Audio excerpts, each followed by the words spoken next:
One last mission, the police dogs who refused to give up. They were trained for war, programmed to obey, conditioned to stay. But when the orders stopped coming, they didn't break. They waited. Years passed. The world forgot. But they didn't, because loyalty doesn't fade. Not in them. When Ava and her son stumbled upon the remains of the decommissioned station, they didn't expect to find anyone alive. What they found instead was a silent formation. 7 German shepherds standing guard over an empty place, still waiting for the man who trained them, who loved them, who never came back. This is their final mission, not of war, but of love, and of what it means to keep faith even in the silence. The butterfly was unlike any Noah Bennett had seen before. Its wings shimmered with flecks of blue and gold, catching the late afternoon sunlight like stained glass. It fluttered in tight, playful circles just beyond his reach, darting between shafts of golden light that filtered through the canopy of pine trees. Noah giggled and stumbled forward, the sound of dry leaves crunching beneath his sneakers. He was 6 years old, all knees and elbows and endless questions, and the world in front of him, this little glowing piece of it, felt like magic. He didn't hear his mother's voice calling from the porch, didn't notice the wind shift slightly, didn't look back. The butterfly looped higher, then dipped again, teasing him like it wanted to play.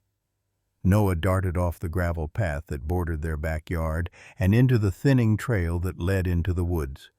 The trees, tall and unmoving, cast long shadows across the forest floor. To Noah, they were sentinels, silent giants watching a game only he and the butterfly understood. He didn't think twice, how could he? He was chasing beauty, not danger. The trees grew closer together the farther he ran. The air cooled. Sunlight no longer poured in freely, but dripped through like syrup between branches. The trail beneath him narrowed and turned soft with pine needles and moss. Birdsong grew quieter. The butterfly darted between 2 birches and disappeared into the blur of greens and browns. Noah stopped, breathless and beaming. "Where'd you go?" he called softly, turning in a slow circle. But the butterfly was gone. It was then, only then, that he looked around and realized he didn't recognize any of it. The trees all looked the same now.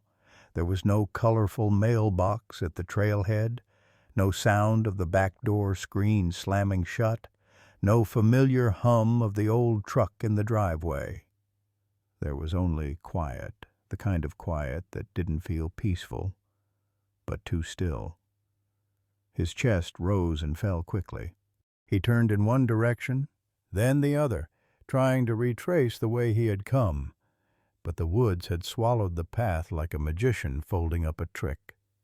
He bit his lip, glancing up at the sky. The sun was lower now, its warm amber light slipping behind the trees, casting everything in blue-gray. Time had passed faster than he'd realized. Much faster. "Noah!" he shouted. Then again, louder. Stillness. Only a crow called back. He started walking, but his steps no longer felt sure. Roots twisted underfoot and brambles clawed at his jeans. The deeper he tried to go, the more the forest seemed to close in around him, every branch like a reaching hand, every crunch of leaves behind him, making his little heart jump. The joy from earlier was gone, washed away in a rising tide of something sharp and cold. Then he tripped. His foot caught a root, and he tumbled forward, scraping his hands on bark and stone as he landed hard on his knees. He stayed there for a moment, dazed, biting back tears, the stinging on his palms blooming red. "I want to go home," he whispered, his voice barely audible. He pushed himself to his feet and looked around again. The woods were darker now. The silence seemed to hum, like it was waiting for something. And in the middle of it all was a little boy with bloodied hands and dirt on his cheeks, realizing slowly, terrifyingly, that he had gone too far. He called again, louder this time. "Mom!" Still nothing.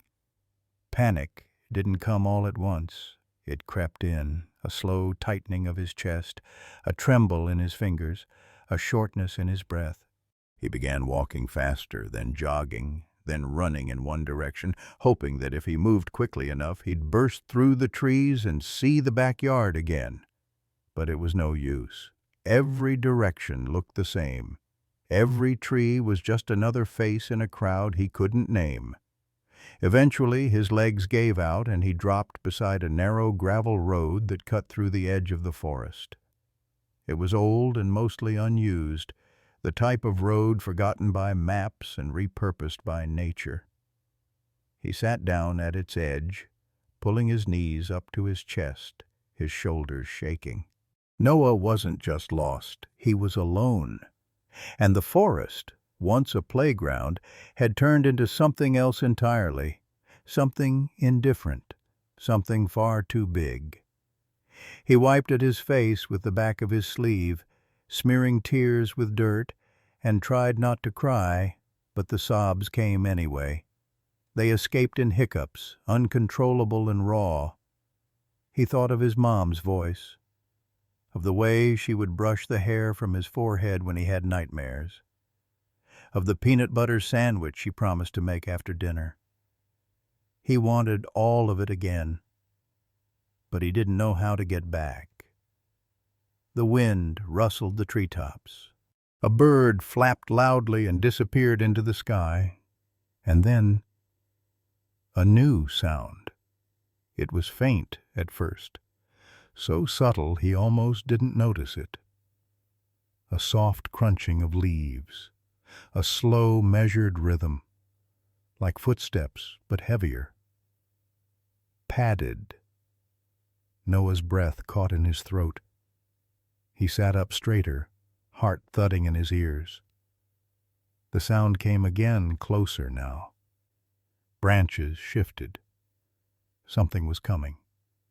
He turned his head slowly toward the tree line, his eyes wide and shimmering with fresh tears. And that's when he saw them, shapes moving through the shadows, large, silent, controlled, not one, not two, a group. They stepped out of the trees in perfect unison, 6 majestic German shepherds, coats gleaming even in the dim light, muscles taut beneath thick fur, eyes sharp and watchful. They didn't bark. They didn't run. They simply approached, like soldiers answering a call only they could hear. Noah couldn't move, couldn't breathe. All he could do was stare as they came closer, surrounding him like a silent shield from the forest that no longer felt like a friend. And in the center of the group was one larger than the rest, his posture regal, his eyes dark and endless. A single word flickered across Noah's mind: protector. The sun was vanishing behind the treetops, slowly melting into the horizon like an ember swallowed by ash. Golden light faded into dull gray, and with it, the world lost its warmth. Shadows stretched long and thin across the forest floor, swallowing the edges of the narrow gravel road where Noah sat. He hadn't moved since the dogs appeared.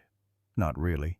He just watched them in stunned silence, his small chest still rising and falling too fast.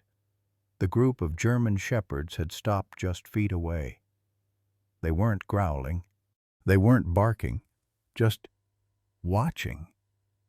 Their bodies stood still as statues, their heads tilted slightly, eyes scanning him. But even in his daze, even in the confusion pressing against his ribs, Noah could feel something strange, something quiet. They weren't there to hurt him. And yet, the fear didn't let go. Noah turned his head slowly away from the pack and stared down the road again. It stretched in both directions, empty and lifeless. No cars, no voices, just a thin trail of gravel vanishing into deeper woods. A breeze swept across the road, rustling the trees behind him. It wasn't gentle. It carried a chill that slipped beneath his clothes and crawled across his skin. Goosebumps rose along his arms. His scraped palms began to sting. Blood had dried in rough patches on the skin, dirt pressed into every crevice. His jeans were torn at the knees, fabric damp where he'd fallen earlier. And suddenly, everything inside him cracked. "I want my mom," he whispered, but the words barely made it past his lips. He tried again, louder this time. "Mom!" His voice pitched, panicked. Silence. He looked up at the sky, hoping maybe she could hear him from somewhere. But there was no answer. Only a single raven gliding overhead, wings slicing the air as if it too were fleeing the coming dark. His voice caught in his throat, thick with tears. "Mom!" Still nothing. The silence wasn't comforting. It was cruel. Noah wrapped his arms around his body, curling forward instinctively. His breath came out in short, uneven bursts. His lower lip trembled. He didn't try to hide it anymore. The tears came freely now, sliding down his dirt-streaked cheeks, dripping off his chin into the dust. He cried not just from the pain in his knees or the sting in his palms, but from something deeper. Something he didn't yet know how to name. The fear of being small in a world that suddenly felt too big. The terror of realizing no one knew where he was. That maybe no one was coming. He let his forehead drop to his knees, trying to make himself smaller. The gravel was cold beneath him. He shivered once, then again. The light was dimming quickly now. What had once been amber turned slate blue. The last rays of sunlight slipped behind a ridge of trees, and with them the last bit of comfort faded from the forest. Noah sniffled and looked up again, his eyes red, his vision blurry. The shepherds were still there, watching, waiting. The largest one, the same one who had locked eyes with him before, took a cautious step forward. Noah didn't move. He couldn't. He was frozen between fear and fatigue, a statue made of skin and tears. The dog paused, then took another step, slow and deliberate, paws crunching on gravel. The creature's face was serious, but not harsh. There was something in the eyes, something knowing, as if this wasn't the first time he'd seen someone lost. Noah looked at the dog, really looked. And in that moment, through the curtain of panic, something shifted. Just a flicker. A recognition. Not of who the dog was, but of what he meant. He wasn't alone, but he was still scared. So scared. He tucked his head into the crook of his elbow and squeezed his eyes shut. "Please," he whispered. "Please come find me." The trees swayed gently in the breeze, their limbs creaking. The gravel road stretched out endlessly in both directions, dark and empty. Behind him, the dogs did not approach. They didn't rush. They didn't leave. They waited, with a patience deeper than words, with the stillness of those who have seen too much and survived even more. Noah remained curled up at the edge of the road, his small body trembling with every gust of wind. He didn't know how long he sat there. Time blurred when you were that scared. Seconds felt like hours. The chill began to settle into his bones, and still the forest stayed quiet, except for the sound of 6 steady heartbeats, waiting in the dark. The rustling came again, this time from deeper within the trees. Noah lifted his head slowly, breath still uneven. His eyes scanned the thick wall of woods across the road, every sense alert now. The sound wasn't like the earlier breeze that had passed through the branches. This was different, heavier, rhythmic, crunch, crunch, crunch. Leaves shifted, underbrush stirred, something or someone was coming. He froze. The forest on the other side of the road seemed to pulse as if holding its breath. The fading twilight bathed the scene in dusky blue, each tree trunk casting long, thin shadows that reached across the ground like fingers. The sound grew louder, closer. Noah's heart slammed against his ribs. He wanted to run, but his legs wouldn't listen. Fear rooted him in place. Then, through a break in the thicket, they appeared. One by one, 6 German shepherds stepped out from the shadows. Their bodies were strong and graceful, their coats thick and dark against the dying light. They moved in perfect synchronization, as though guided by some silent command, their paws barely making a sound as they crossed from forest floor to gravel road.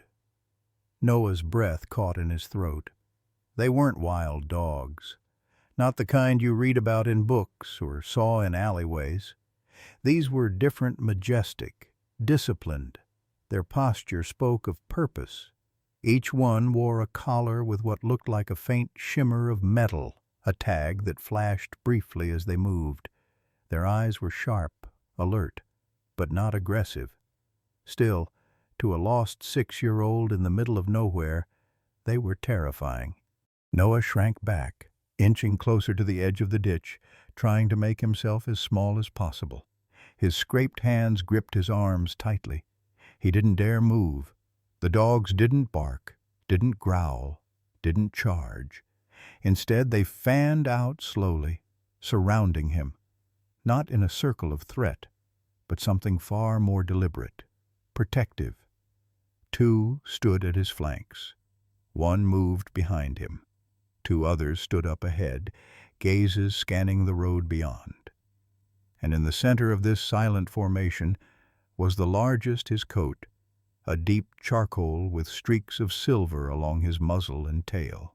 His ears were erect, his expression unreadable. The leader. He stepped forward with purpose, stopping just a foot from Noah's trembling frame. Noah held his breath, every muscle clenched. He didn't know if he should cry, scream, or run. The dog's shadow loomed over him, long and still, stretching into the road behind. Then the dog did something Noah didn't expect. He sat, calmly, slowly, eyes locked on the boy's face. It was such a strange gesture that it broke through the fear just slightly, like sunlight cutting through storm clouds. Noah blinked. His tears still clung to his lashes, but he stared back, studying the dog's dark amber eyes. There was something there. Not just animal instinct, but something deeper, something almost human. The dog tilted his head. Noah flinched, still unsure. Then, without warning, the dog leaned in and gently nudged Noah's shoulder with his nose. It wasn't rough or urgent. It was gentle, as if asking, "Are you okay?" Noah's lips parted in a quiet gasp. One of the other shepherds, this one smaller, with a lighter coat and a long scar running beneath one ear, stepped closer. He let out a low, soft whine and sniffed at the boy's scraped hands, his tail giving the smallest wag. They weren't attacking, they weren't chasing, they were checking on him. Noah's body, still shaking from before, began to loosen ever so slightly. The large shepherd sat up straighter now, his ears twitching.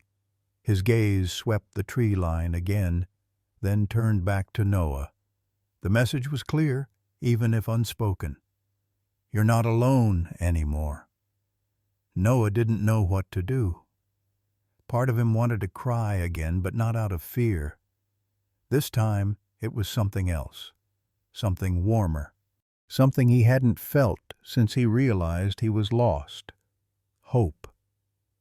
The gravel beneath him shifted slightly as he moved to sit up straighter. The formation of dogs adjusted instantly. Every movement was measured. They watched him closely, not out of suspicion, but out of readiness. Guardians, not strangers. He looked at them, one by one. Their eyes were intelligent, patient.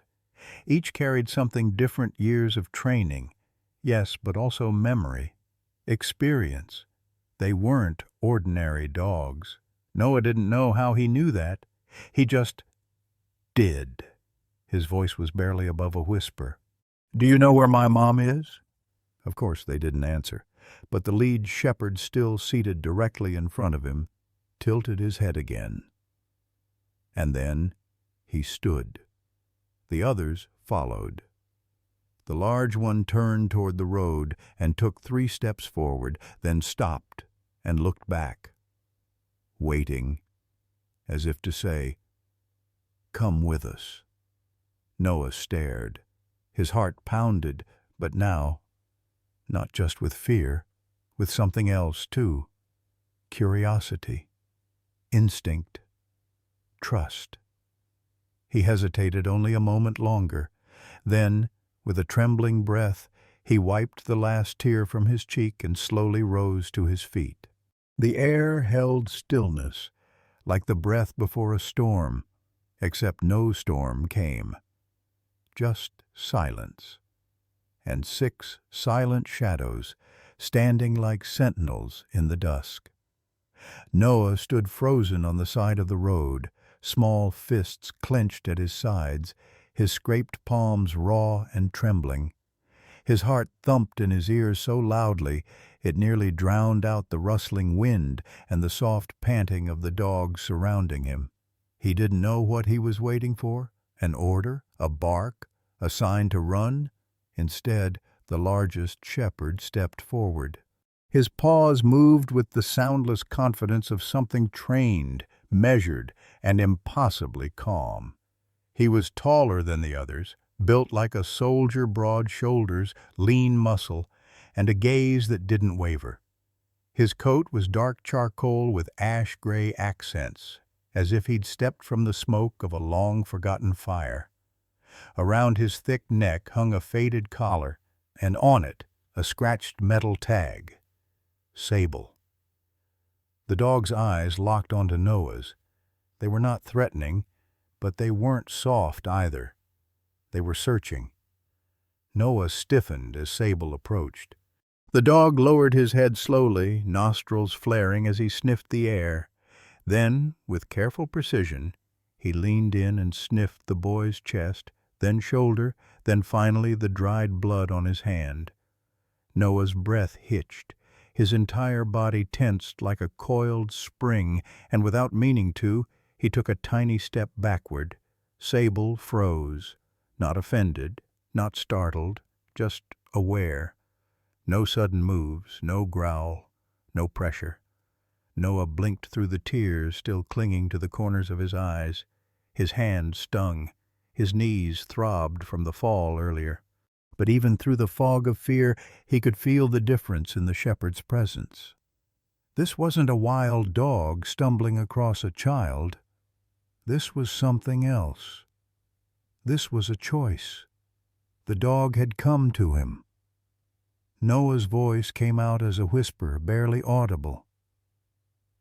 Sable? The name felt strange on his tongue, but somehow right. He didn't know how he knew to say it. He had only glimpsed it for a second, etched on the weathered tag, but it felt like saying someone's name in a dream you couldn't remember. Sable blinked once, then exhaled a quiet breath through his nose. Almost a sigh. Then came another movement from behind. One of the smaller shepherds stepped forward. Her coat was lighter, sandy with golden undertones, and her left ear folded slightly at the tip, where an old scar had healed over. She moved more delicately than Sable, her paws touching the ground like she was afraid to leave a trace. She didn't approach Noah's face. She went straight to his hands. A soft whine escaped her as she sniffed the blood on his palm, her warm nose nudging the edge of the scrape gently. Her breath was hot, her touch impossibly tender. The way she moved, it reminded him of how his mother would brush dirt from his knees after he fell off his bike. She nudged again, then looked up at him, ears pulled back slightly, tail giving a slow, uncertain wag. It wasn't playful. It wasn't excited. It was reassurance. Noah whispered again, "What's your name?"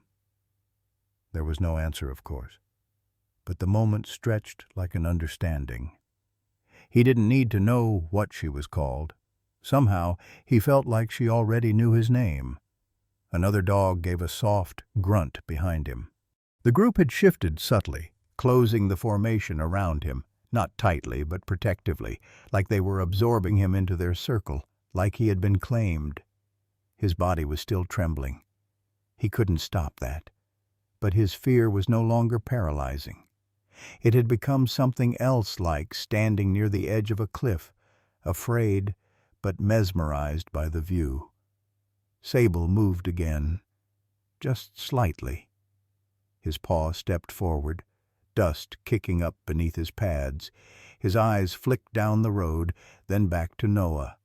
A question lingered in the air, not spoken, but felt. "Will you trust us?" Noah looked at Luma.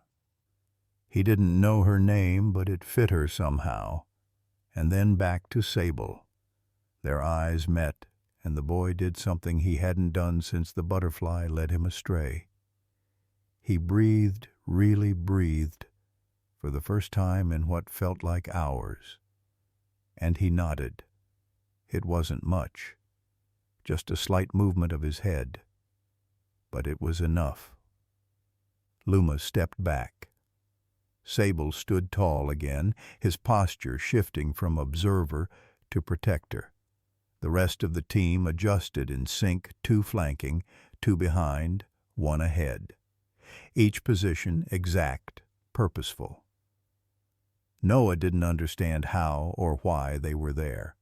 But somewhere deep in the soft, frightened place in his chest, he felt something crack open.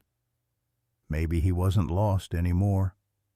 Noah hadn't realized how cold the ground had become beneath him. His legs had gone numb, tucked tight against his chest, chin buried in his knees. The sky had turned a shade darker now, no longer warm orange, but the blue-gray of a world losing light too fast. He didn't cry anymore. There were no tears left, only a dull ache behind his eyes and the scratchy sound of his own breathing. That and the gentle rustle of movement beside him. Sable had not left. The large shepherd remained seated only a few feet away, his eyes never straying from the boy. Occasionally his ear twitched. Once his head tilted at the sound of a crow calling far off in the trees. But he didn't move. He didn't bark. He just watched. And then he did something Noah didn't expect. He got up, walked slowly to Noah's side and nudged him. Not hard, not rough, just a gentle press of his nose against the boy's arm. It was enough to make Noah lift his head. Sable looked at him, not like a dog. Not exactly. It was something more measured, something that asked, "Can you try? Just a little?" Noah blinked and wiped his nose with the back of his sleeve. The motion sent a fresh sting across his scraped palm. He winced. Luma, the gentler shepherd, stepped close again but didn't touch him. Instead, she sat beside Sable, as if forming a quiet consensus. Behind them, the others waited in formation spaced out, vigilant but relaxed. Noah understood none of their rules, but he felt them. He didn't speak, just reached his hand forward and pushed against the earth. He stood. Not fully straight, not yet. His legs were stiff, like sticks in wet soil, but he stood. Sable turned without ceremony and walked toward the middle of the road. He stopped, looked back. Noah took a slow step toward him. Luma followed suit, flanking his left. Then another shepherd, a darker one, with a torn ear, moved to his right. The others spread into place without a sound, a quiet ballet of protection. One at the front, one behind. Sable took point. A silent V formation surrounded Noah, and he walked. The gravel of the country road crunched softly under his shoes, one step at a time. He didn't know where they were leading him. He didn't ask. There were no voices here, no promises, just the sound of paws, padding in rhythm with his own unsure steps. A breeze rustled through the trees. The sky above dimmed again, the last of the sun slipping away behind the hills. Shadows stretched long and strange. Noah's shoulders hunched automatically, expecting the dark to press in. But it didn't, because everywhere he looked, there were eyes, watching not him, but for him. The dog in the back would glance over its shoulder every so often, checking for any sign of threat. The one to his right walked closer whenever the road narrowed. Even Sable, several steps ahead, would pause every few yards, just to look back. A silent roll call. It was comforting. Noah didn't even realize he'd released a breath until he heard it leave him. It quivered, but it came out. He wasn't alone anymore. Not truly. There was no leash, no hand to hold, no soft voice saying it's okay. But there was something else, something that wrapped around him with every step they took. Presence, not just of bodies, but of intent, purpose, protection. He looked up at Luma, whose golden eyes reflected the last light of day. She met his gaze, not looking away. There was something steady there, kind almost. And for the first time since the butterfly vanished into the trees, Noah allowed the corner of his mouth to twitch upward. Not a smile, not yet, but close. They kept walking. Somewhere ahead was a town, maybe, a home, maybe even his mom. Noah didn't know. He didn't have to. All he needed to do now was follow the soundless rhythm of paws and hearts and unspoken pacts. Noah's fear hadn't disappeared, but it had learned to breathe beside trust, and that, for tonight, was enough. The road stretched on like a ribbon unraveling into twilight, edges blurred by creeping mist and the hush of dusk. Noah walked at the center of it, not because he chose to, but because the dogs had placed him there, like guardians, like sentinels carved from instinct and purpose. He didn't know how long they'd been walking. The world felt soft and untethered, like time had loosened its grip the moment he took that first trembling step. His feet ached, his scraped palm throbbed, but he kept going, because they kept going. Sable's figure led ahead like a beacon broad, dark, sure. Then, suddenly, he stopped. Noah froze, too. The pack halted in unison. The silence that followed wasn't empty. It was taut, alert. Sable's ears twitched. His tail lifted slightly, steady but rigid. Then he tilted his head, nose raised to the dimming sky as if listening for something only he could hear. Noah's breath caught. The air felt thick. Then it happened. A single bark, sharp, commanding, measured. It cracked through the stillness like a lightning bolt through calm water. Noah flinched, startled not by fear but by the certainty of it, how it didn't sound like a dog barking at nothing. It sounded like a signal, like a call. The bark echoed through the road, bounced off trees, and carried into the invisible distance. And then, for a moment, there was only silence again, until a voice answered, "Noah!" It came faint, barely more than wind at first, but it was there. "Noah! Baby! Where are you?" His heart stopped, then leapt. He knew that voice. He knew the ragged edge of it, the way it stretched his name like a lifeline, the way it cracked between sobs and hope and fear. He turned, spinning on sore heels. His eyes scanned the road behind them, into the trees, the dusk, the shadows. Then he saw a blur, a figure running, arms pumping, hair wild, a flashlight beam bouncing erratically across the dirt like a stuttering heartbeat. It was her. "Mom!" Noah screamed. It burst from his throat so fast it scraped his voice raw. "Mom!" She stumbled when she heard him, then ran harder. The dogs around him shifted but didn't move from their posts. They stood like living barricades, watching, weighing, until Sable barked once more, a different bark, shorter, a release, and they parted. Noah didn't wait.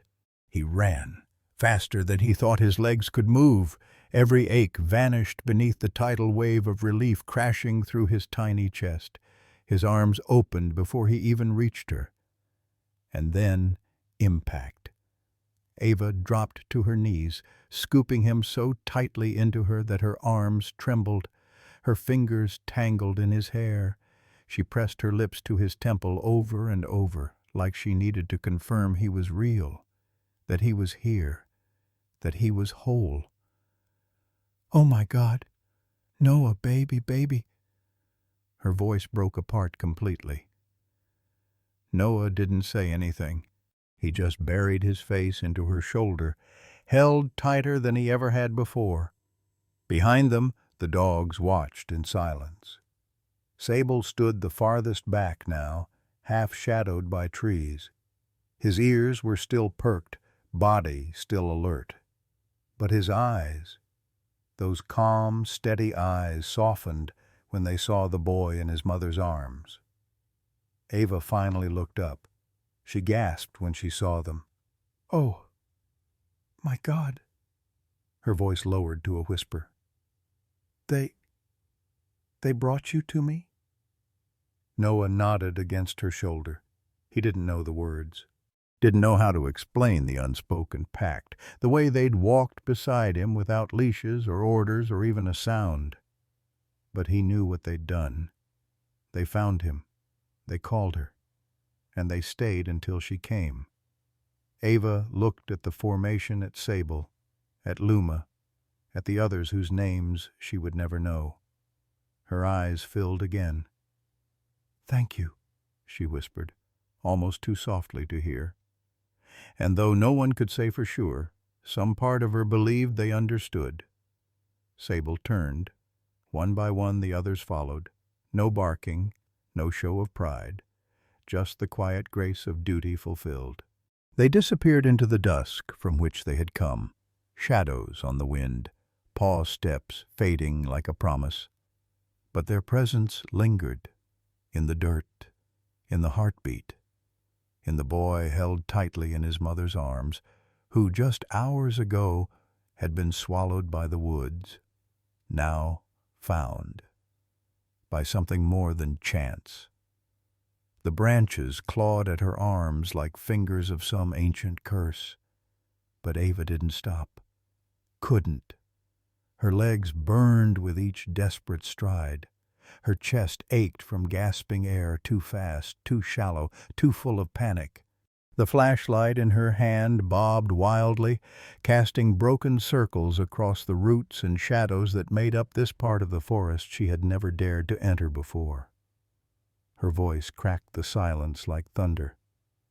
"Noah!" The word tore out of her throat, raw, frantic, pleading. Her son's name had become a prayer repeated with every crashing footstep. It echoed off trees, tangled in the wind, and vanished. She was running blind. Past dusk now, the trees looked like giants looming in judgment, their canopies closing over her like a secret. But Ava didn't care. Mud caked her shoes. Her jeans were ripped at the knee. Her hair, once neatly tied, now clung in wild strands to her tear-streaked face. She hadn't seen him in over an hour. An hour. 1 hour since she'd turned her back for 2 seconds to answer a phone call. 1 hour since her 6-year-old vanished like mist chasing a butterfly. She tasted metal in her mouth, fear that sat like iron. Then a sound, a bark, distant, sharp, measured. Her feet stumbled to a halt, heart hammering. Her head snapped toward the sound, instinct overriding logic. She held her breath. Then she heard it. "Mom!" It didn't feel real. Her brain couldn't quite register it, couldn't believe it. But her heart did. She ran. Branches snapped against her jacket as she threw herself forward, not caring if she fell, if she bled, if she shattered every bone as long as she reached that voice. And then, just ahead, she saw it. A blur of movement. Small feet. A flannel shirt stained with dirt and tears. Eyes wide. Her baby. "Noah!" she screamed, her voice crumbling into sobs. He sprinted toward her. His arms opened before his body reached her, and when it did, the collision stole the breath from her lungs.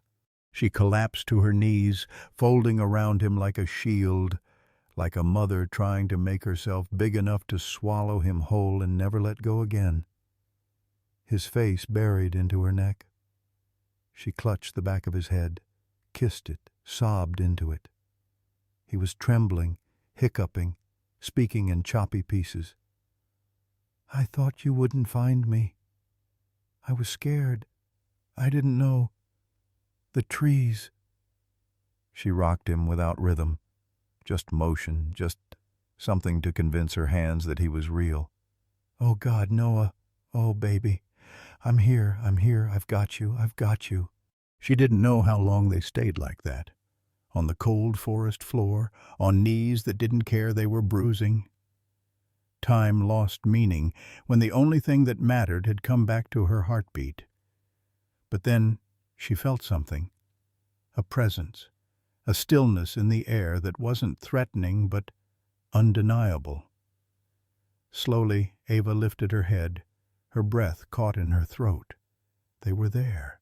6 German shepherds, standing in formation like soldiers sent from some ancient myth, not moving, not growling, not wagging their tails, just watching. The largest one, dark as charcoal, eyes steady as stone, stood at the front. Sable. She didn't know his name, but she knew him. He was the one who had barked, the one who had brought her here. For a second, Ava couldn't speak. Her instincts pulled Noah closer, but he shook his head gently, pulling back just enough to whisper, "It's okay, Mommy. They helped me." Her gaze swept over the pack. They looked noble, majestic, like guardians shaped from silence and command. Their eyes weren't wild, they were aware, reading her, measuring the moment. Ava swallowed hard. She was staring at something that didn't make sense. No humans around, no leashes, no tags. But the formation, the discipline, it was unmistakable. Police K9s, or something more. She stood, slowly, never letting go of Noah's hand. The wind brushed through the trees with a hush, like the woods were bowing their heads in reverence. "Did they stay with you this whole time?" she asked softly. Noah nodded, eyes big. "They walked with me. They didn't talk, but I think they knew. One of them touched my arm when I was crying. They didn't want to hurt me." She blinked against tears again. "Which one?" He pointed to the one in front. "Sable." The dog stepped forward once, not in a rush, no threat in his movement, just presence, as if to say, "This is the one we came for. He's yours now." Ava met his gaze. She didn't know what to say to a creature that couldn't answer back, and yet had given her something more sacred than words, her child, alive. So she whispered the only thing that mattered. "Thank you." Sable blinked once, then slowly turned away. The others followed, silent, dignified, fading into the trees the same way shadows do when the sun rises. Noah looked up at her, still holding tight. "Will we see them again?" She looked at the trees where the dogs had disappeared. "I don't know, sweetheart," she said softly, voice trembling.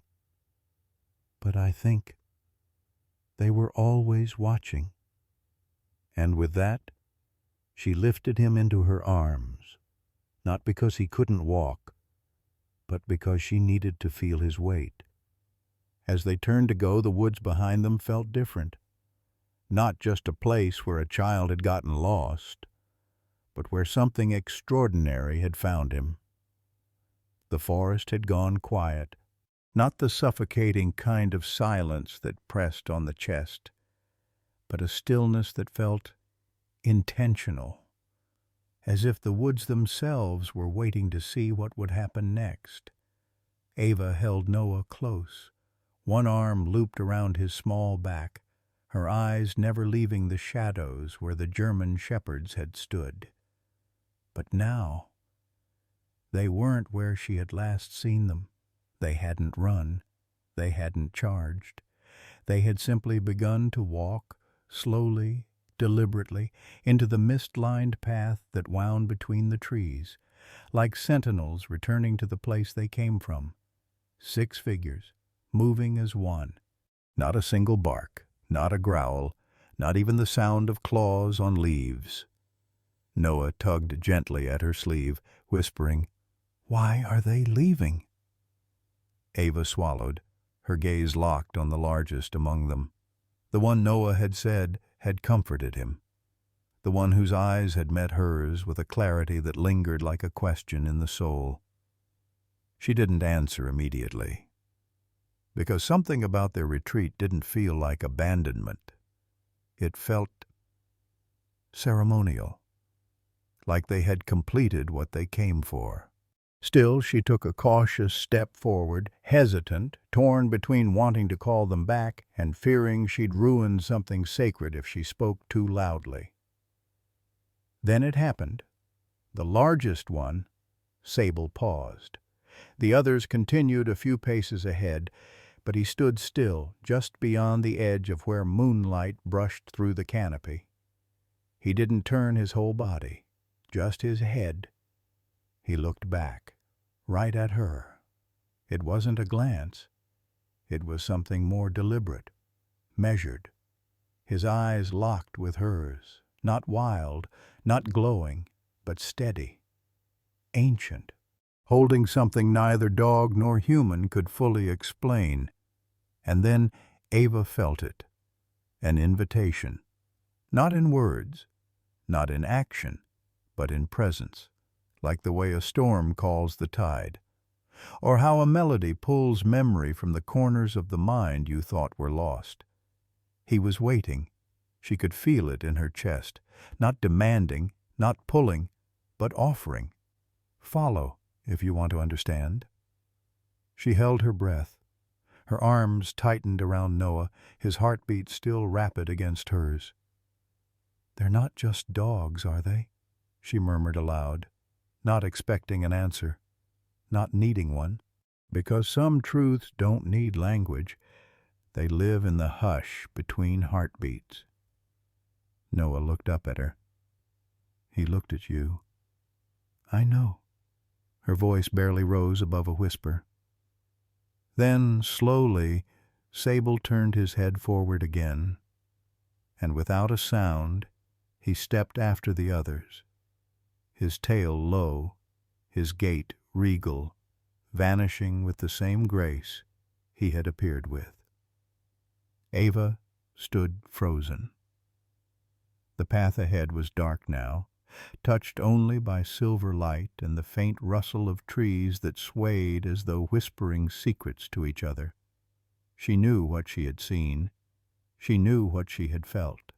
They hadn't wandered into Noah's life by chance. They had found him, and something told her they were still watching, still waiting. Noah broke the silence, his voice small but certain. "Mommy, I think they want us to come." She looked down at him, startled. "Why do you say that?" He bit his lip, as if searching for words that were too big for his 6-year-old mouth. "Because when I was scared, and I thought I was alone, I heard something." She crouched down, brushing dirt gently from his cheek. "Heard what, sweetheart?" He glanced toward the path the dogs had disappeared into. "Not a voice, just a warm feeling, like someone knew I was lost. And then they came." Ava blinked back tears. This forest, these dogs, that moment. It all felt like the edge of something, like standing at the threshold of a truth that wouldn't fit inside science or reason, a truth that didn't need explaining, only experiencing. She turned toward the place where Sable had stood, and for just a moment she imagined she could still see him, standing sentinel at the edge of the world, waiting. Then she whispered, half to herself, half to the night, "We're not done, are we?" Only the wind answered, gently brushing her hair back like a mother's hand. She rose, lifted Noah once more, and started back toward the road, but her heart was already turning elsewhere, toward something that was calling not just her feet, but her spirit. Behind them, in the shadows of the trees, the canines watched. They always had. The hum of tires over gravel had never sounded so uncertain.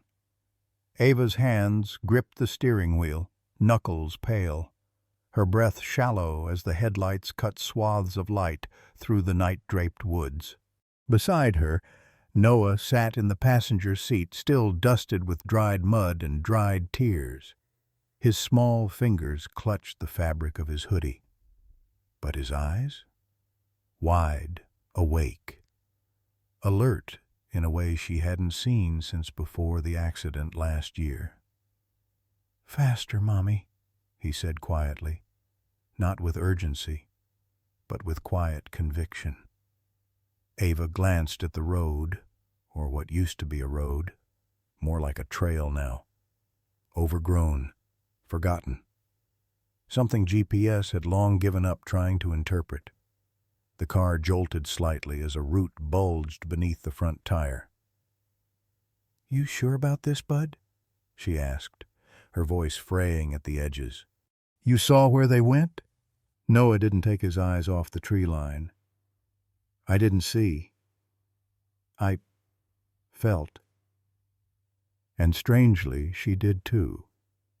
Something beyond logic had pulled at her ever since that gaze, Sable's gaze, met hers in the clearing. That moment hadn't ended when the dogs disappeared. It had begun something. And now she was following phantom paw prints into the night, trusting a direction no map could provide. Ahead the trees parted briefly. Then a glint, eyes in the dark. Not menacing, not wild. Intentional. The dogs had reappeared. 6 of them, lined across the road like guardians. Silent, as though waiting for her to catch up. As if they'd been watching every mile, pacing them in the shadows. Sable was in front again, his frame catching the full light of the headlights. Then they moved. Turning in unison, they slipped off the road and into the trees, not vanishing this time, but guiding. Noah leaned forward, face nearly against the dashboard. "They want us to follow." Ava's stomach tightened. "Off-road? Are they serious? But the hesitation faded even before it fully formed. She turned the wheel slowly, inching the car onto a narrow dirt path barely wide enough for the tires. Branches whispered against the windows like old hands brushing memories. This wasn't just a detour, it felt like a test, or maybe an invitation. The deeper they drove, the more the forest closed in, like the world behind them was falling away. The air grew colder, thinner. Ava's heart beat louder in her chest, but she didn't stop, couldn't stop. Then, just beyond a fallen log, the trees gave way, and there it was. An old building tucked away in the cradle of the woods, brick bones, vines strangling window frames. A structure that once had a name, a purpose, but had long since been forgotten by everyone except time and the wind. It looked like something pulled from a different life, a place memory had buried and nature had tried to reclaim. Ava hit the brakes gently, gravel crackling beneath the tires. "What is this place?" she whispered. Noah didn't answer. He was staring, eyes wide, not with fear this time, but with recognition. "I've seen this," he said. Ava turned to him. "What do you mean?" "In my dream," he said, voice soft. "Before the dogs found me, I was cold, and I saw them here, in this building." The silence that followed wasn't empty, it was pregnant, with meaning, with history, with something that made Ava's spine tighten and her throat go dry. The German shepherds stood still in front of the building now, not pressing forward, not demanding anything, just waiting. Ava opened the car door slowly. The forest air poured in, mossy, damp, carrying the faint scent of rust and forgotten things. She stepped out, boots crunching against old leaves. Noah followed, small hand slipping into hers. The dogs didn't move. But the moment she closed the car door, Sable took one slow step forward, then another, leading them toward the crumbling entrance. Ava looked down at her son. "You sure about this?" Noah nodded, not in the way a child mimics certainty, but with the gravity of someone who already knew the answer. "They brought us here for a reason." Ava let the words hang there. And deep inside, beneath the rational layers, beneath the disbelief, something in her agreed. The building loomed above them now, its broken windows like hollow eyes, watching their approach. The dog stopped at the threshold. Sable turned his head once more like before. And Ava understood. This wasn't just a place. It was a door to something long buried. And tonight, it was being opened. The wheels crunched over uneven soil, bumping gently as Ava maneuvered the car down what could hardly still be called a road. More a forgotten artery of earth and stone swallowed by time. Tall grasses swayed at the edges, and moss crept in like quiet fingers, reclaiming what humanity had once drawn in straight lines. The headlights flickered through the trees, catching glimpses of the dogs ahead, gliding like phantoms between branches, never out of sight, never too far ahead. Their pace was measured, unwavering, as if they knew precisely where they were going, as if they'd taken this path 1,000 times before. Noah leaned forward in his seat, eyes wide and unblinking. He whispered, as if afraid a louder sound would shatter the spell. "Mom, it's real." Ava glanced at him, her fingers tightening on the steering wheel. "What is?" He didn't answer. But a moment later, the trees thinned, no fanfare, no warning, and the forest exhaled to reveal what lay hidden beyond its breath. An old gate stood crooked across the path, Rust chewed its hinges. Vines hung like veins weaving through the chain link. Behind it, a low building stretched into the shadows, squat and broad, built not for beauty, but for purpose. Ava stopped the car. The dogs had halted too. She stepped out slowly, boots sinking into the soft mulch of leaf and rain.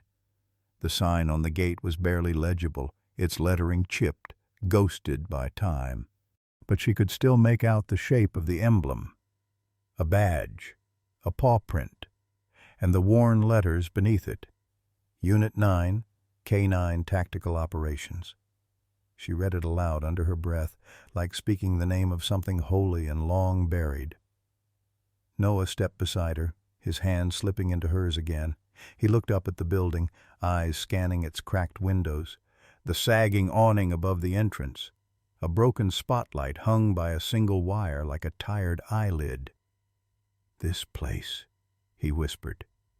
The building wasn't just abandoned, it was forgotten, left to rot, while the woods slowly cradled it back into silence. The German shepherds walked forward, nudging the gate open with practiced ease. The squeal of rusted metal echoed through the trees like a whisper from the past. Ava and Noah followed. Inside the perimeter, the atmosphere changed. The air was heavier, charged. Tufts of fur still clung to corners of the fencing. Training cones, half buried in dirt, poked out from beneath fallen leaves like bones of routine long disused.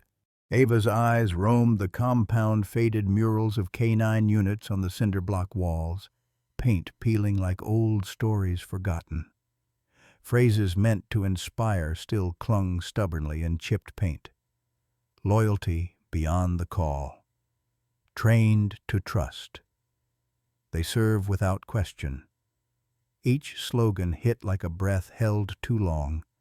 She could see them now, handlers jogging with leashed partners, trainers calling out sharp commands, tails wagging after a perfect track.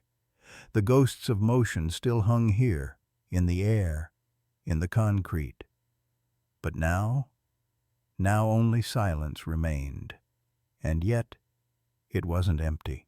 The dogs walked ahead with purpose, guiding them past overgrown kennels with rusted gates, past a shattered glass window still bearing the faint logo of the Federal K9 Division.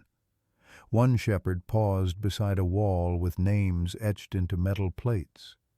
Names of dogs, rows and rows of them. Some plates were weathered clean. Some still bore legible names. Valor. Echo. Sable. Ava stopped. Sable, she murmured. The dog with the amber eyes, the one who'd led them from the woods, stood beside the plaque. Still, as if remembering. Noah knelt down near the plaque, touching one of the rusting tags gently with his fingers. "Are these their names?" Ava nodded slowly, feeling the weight settle into her chest. "I think so. Dogs who served here." The air around them felt sacred, not haunted, but held. By memory, by meaning, by what once was. Sable turned from the plaque and looked at them, a low breath escaping him, not a bark, not a whine. Something deeper, like an old exhale. Then he moved again, toward a door. It creaked as it opened beneath his paw. Ava followed, heart thudding. Inside, the air was cooler, laced with dust, metal, and time. Broken lockers lined the hallway, and sunlight speared in through fractured panes, scattering across the floor in tired golden beams. The scent of old leather, of dog shampoo long gone sour, of worn rope and training powder lingered like a memory, trying to stay alive. They walked slowly. Noah's voice cut softly through the hush. "Why did they bring us here?" Ava didn't answer immediately. She looked down at Sable's silhouette ahead, solid, calm, unwavering. Then she looked at her son, the bruises still faint on his knees, the dirt on his cheeks, and the strange certainty in his voice. "I don't know," she said finally. "But I think this is where it begins." The door creaked inward, sighing like something too old to bear another memory. Ava stood at the threshold, her grip tight around Noah's small hand. For a moment she didn't move. The scent of mildew and rust rolled out in waves, tinged with something sharper, not decay, but remembrance, like the air in a museum no one visited anymore. Noah looked up at her, his other hand tucked close to his chest, where the sleeve of his hoodie was still stained faintly with dried blood from the earlier fall. His eyes said it before his voice could. "Please, just a little further." So she stepped in. The concrete floor was cracked, dust rising in tiny swirls with each footfall. A long corridor stretched before them, lit only by dying light filtering through fractured windows. Spiderwebs hung in the corners like forgotten flags. Paint peeled from the walls in curling strips, exposing the bones beneath. Rows of kennels lined the hall, their once polished bars now orange with corrosion. Names still clung to some barely legible plates hanging by one screw: Vega, Ash, Marley. Some were empty. Some still held the shredded remains of beds, faded chew toys lying like relics in corners. One had a harness, half buried in dust. The faded patch on the side still read, "Do not pet. In training." Ava swallowed, hard. She could feel it. The silence wasn't empty here. It was full. Noah tugged her gently toward one of the kennels. He crouched low, peering through the bars. "They lived here?" he asked. She nodded. "Trained, slept, waited, served."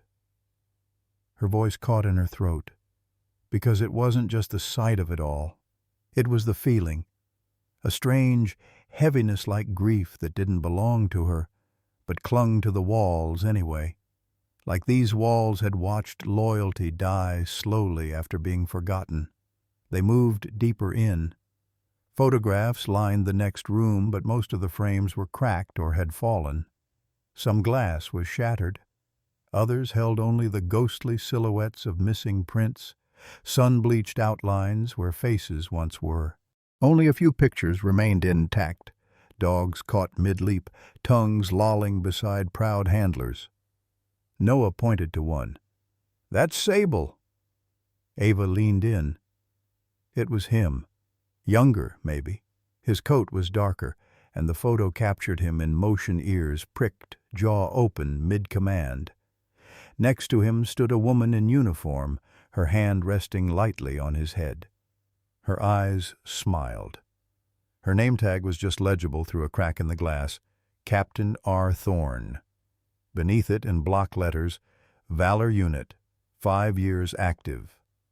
They stared for a moment longer. Noah reached up, brushing the glass with the sleeve of his hoodie, as if wanting to wipe away the years.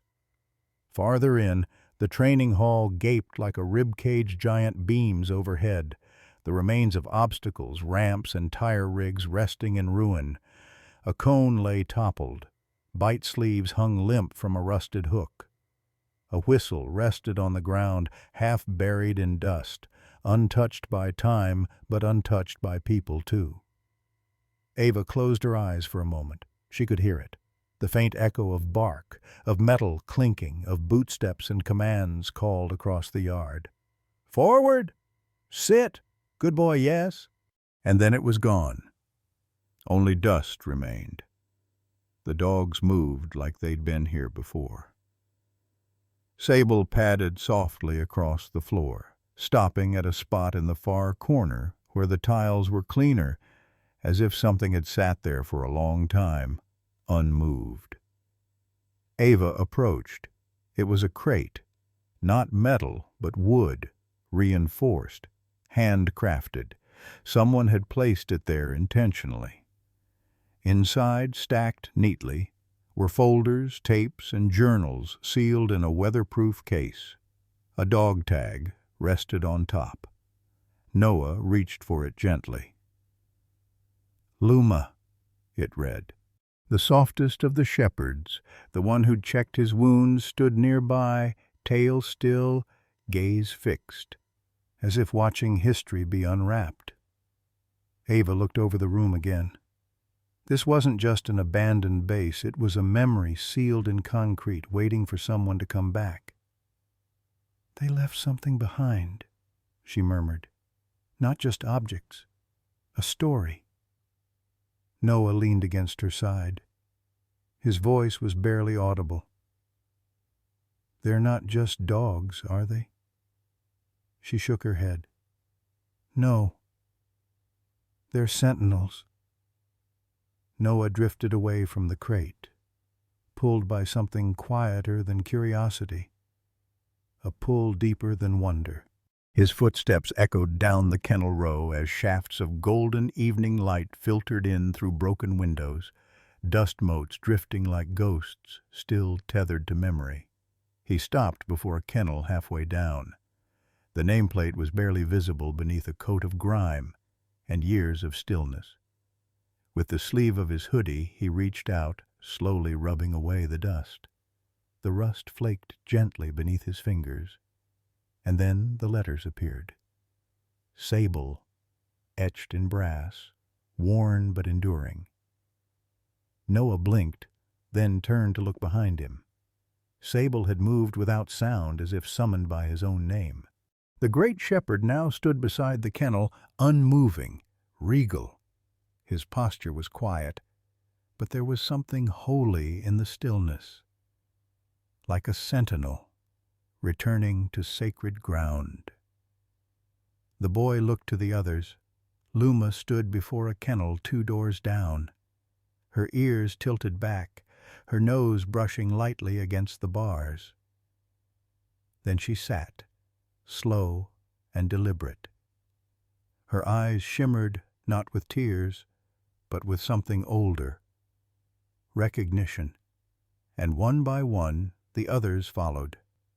Each German shepherd moved to a specific spot, not random, not coincidence, as if they'd always known the way back.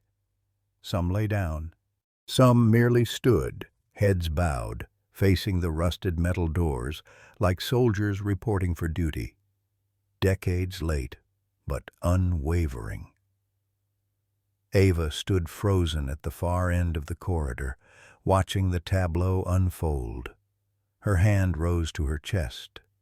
She whispered, barely audible even to herself, "They remember." It wasn't just muscle memory. It was grief in motion, a ritual without command, the kind of remembering that lived not in mind, but in bone. She took a step forward, eyes sweeping across the names that now emerged beneath Noah's gentle wipes. Luma, Rex, Pharaoh, Onyx. She imagined the hands that once wrote them, the voices that once called them, the boots that walked these floors, the promises made. "I'll be back soon. Wait for me. Good boy." No one had come back. No one told them it was over. Ava knelt beside Noah, who looked up at her, uncertain. "They never left," she said softly. "They waited." She looked around, not at the ruins, but at the dogs, and no one came back for them. The words hung in the air like mist. No judgment, no bitterness, just truth, the kind that quiets a room. For a long time, no one moved. Even the wind seemed to hush. Then, as if on cue, Sable turned his head slowly toward Ava. He held her gaze, not asking, not pleading, just inviting. And in that unblinking silence, she understood something too big for language. These weren't strays. They were keepers of a forgotten promise. And tonight, someone finally came back. It began as a whisper in Ava's chest, soft but tightening. The air inside the facility grew heavier, as if memory itself had mass. The dogs had settled into stillness, but it was not the stillness of rest. It was the kind that wrapped itself around the bones of the building, a waiting, a memory suspended mid-breath. And then, like a ripple through time, it came, not a hallucination, not even quite a memory, but a feeling so vivid it filled the room with presence. The room shimmered at the edges of her vision. Dust motes shifted like old film grain, and in the half-light of the broken windows, Ava saw it, a blur of motion, men and women in uniforms laughing, whistling. German shepherds weaving in synchronized arcs through an obstacle course once proud, now rusted. Commands sharp and clean. Sable, heel. Pharaoh, search. The names she had only just rediscovered now echoed from the lips of people long gone. Luma darted through a tunnel with precision. Rex leapt, landed, barked triumphantly. Onyx carried a training dummy in his jaws, tail wagging like a young recruit showing off. Dust and sun caught in their fur, their eyes ablaze with purpose. And at the center of it all, Sable, larger than the others, older, but somehow more composed, watching, leading, learning, teaching. He wasn't just one of them, he was the anchor. Ava stood frozen as the images wrapped around her. It wasn't just a memory, it was grief made visible.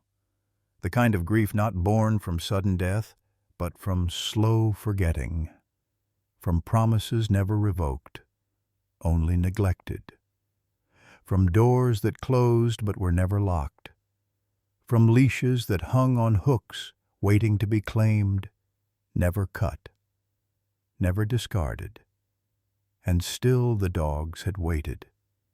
Then the vision faded like steam from glass, and the room returned, cold, quiet.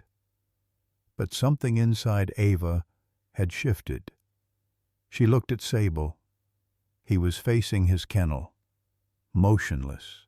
Then, with aching grace, he lifted a single paw and gently placed it, deliberately, reverently, against the old door. The sound was barely audible, metal against claw. But it cracked something inside her. Not a command, not a request, just a remembrance, a marking of home, a gesture of this was mine, and maybe still is. Ava's breath caught. She knelt, her hand resting gently on the flaked nameplate beneath Sable's paw. "I'm sorry," she whispered. "I didn't know anyone was still here." Sable didn't move, didn't need to. His silence wasn't emptiness, it was forgiveness. Behind her, Noah stayed close. His small hand found hers, their fingers intertwining. He looked at the dogs, then back at the dust-covered walls, his voice barely a breath. "Did they get left behind?" Ava nodded, tears finally breaking the surface of her eyes. "Yeah, I think they waited." And in the dim amber light, with names reborn and silence hallowed, something unspoken passed between species, between decades. A pact of remembrance, the kind only broken by choice. The hush had returned, but it was no longer the hush of abandonment. Now it was a watchful silence, the kind that settles before something changes. Outside, the last breath of daylight had faded into bruised violet.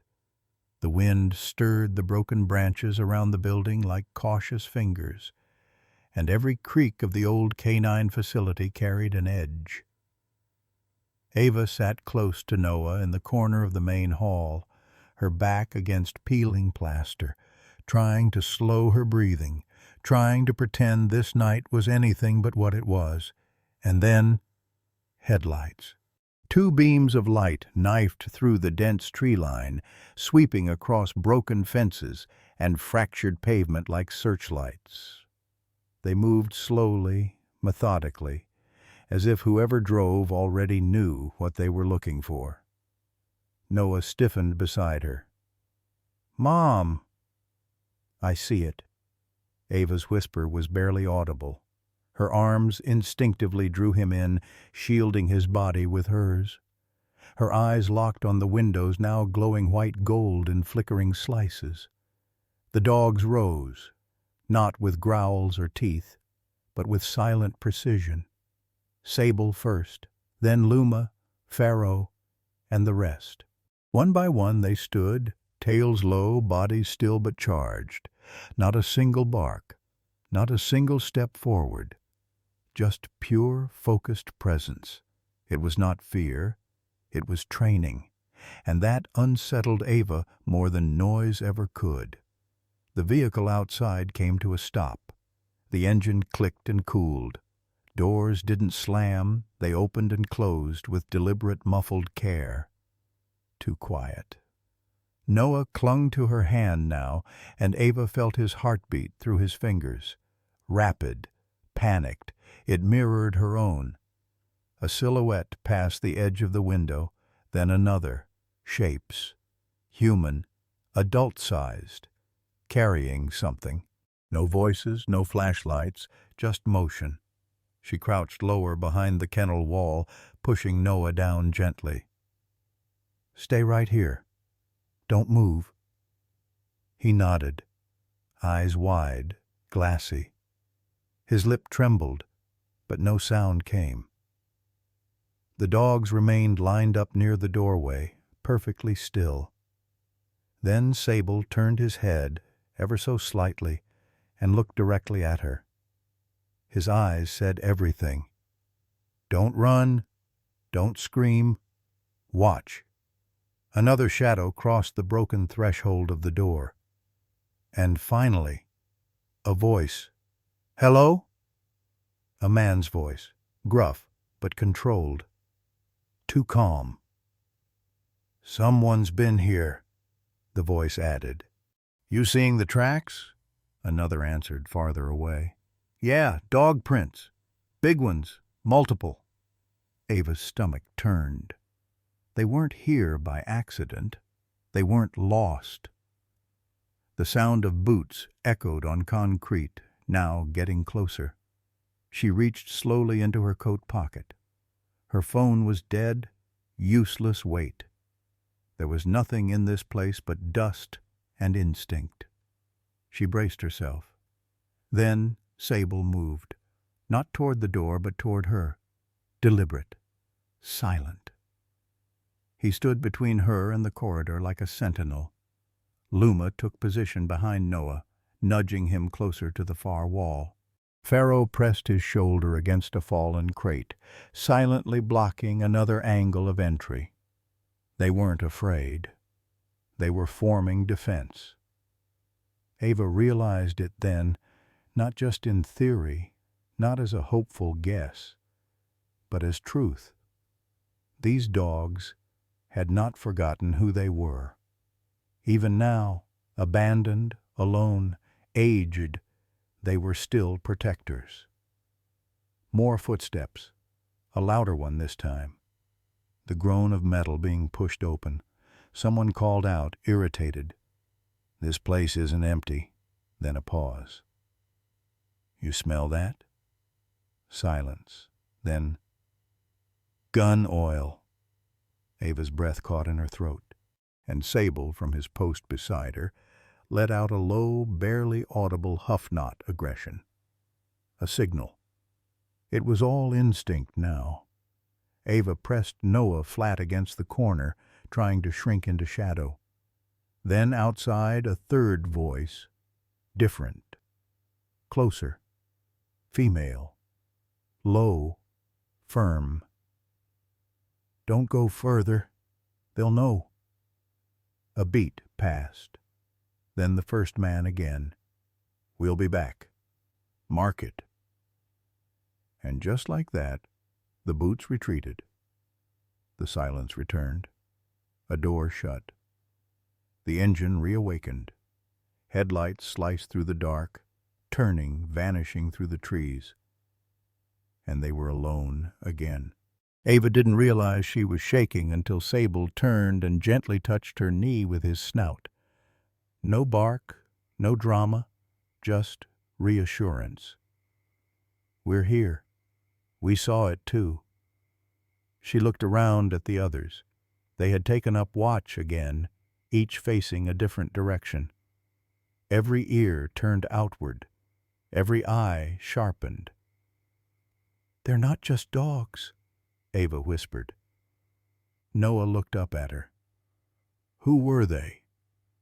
Ava didn't know yet, but the answer was forming. Not just who the dogs had been, but who had left them behind, and who had come back looking. It began with the soft crunch of boots against gravel. Not like before, not cautious, not secretive. This was hesitation, weighted with memory. The dogs turned first. Sable's ears twitched. Luma rose from where she had been resting near Noah, her body low to the ground, tail still. Pharaoh shifted closer to the door, eyes alert but not defensive. It was as if they already knew. Ava stood slowly, hand resting on Noah's shoulder.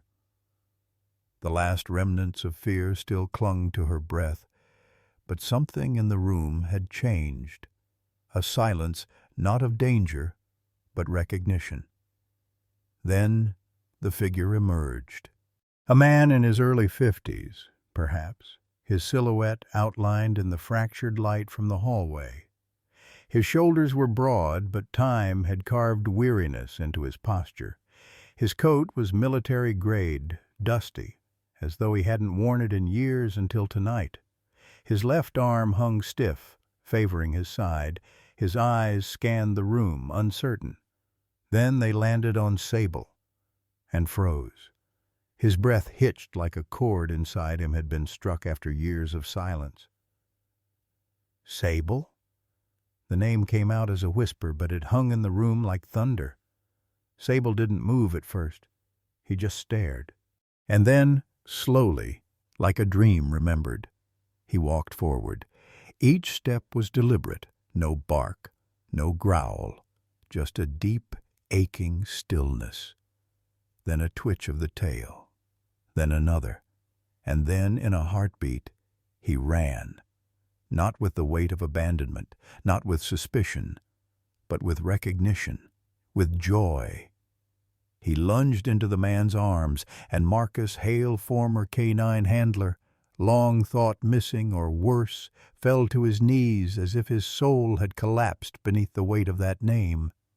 Sable buried his head against Marcus's chest, whining now, a sound that hadn't left his throat in years.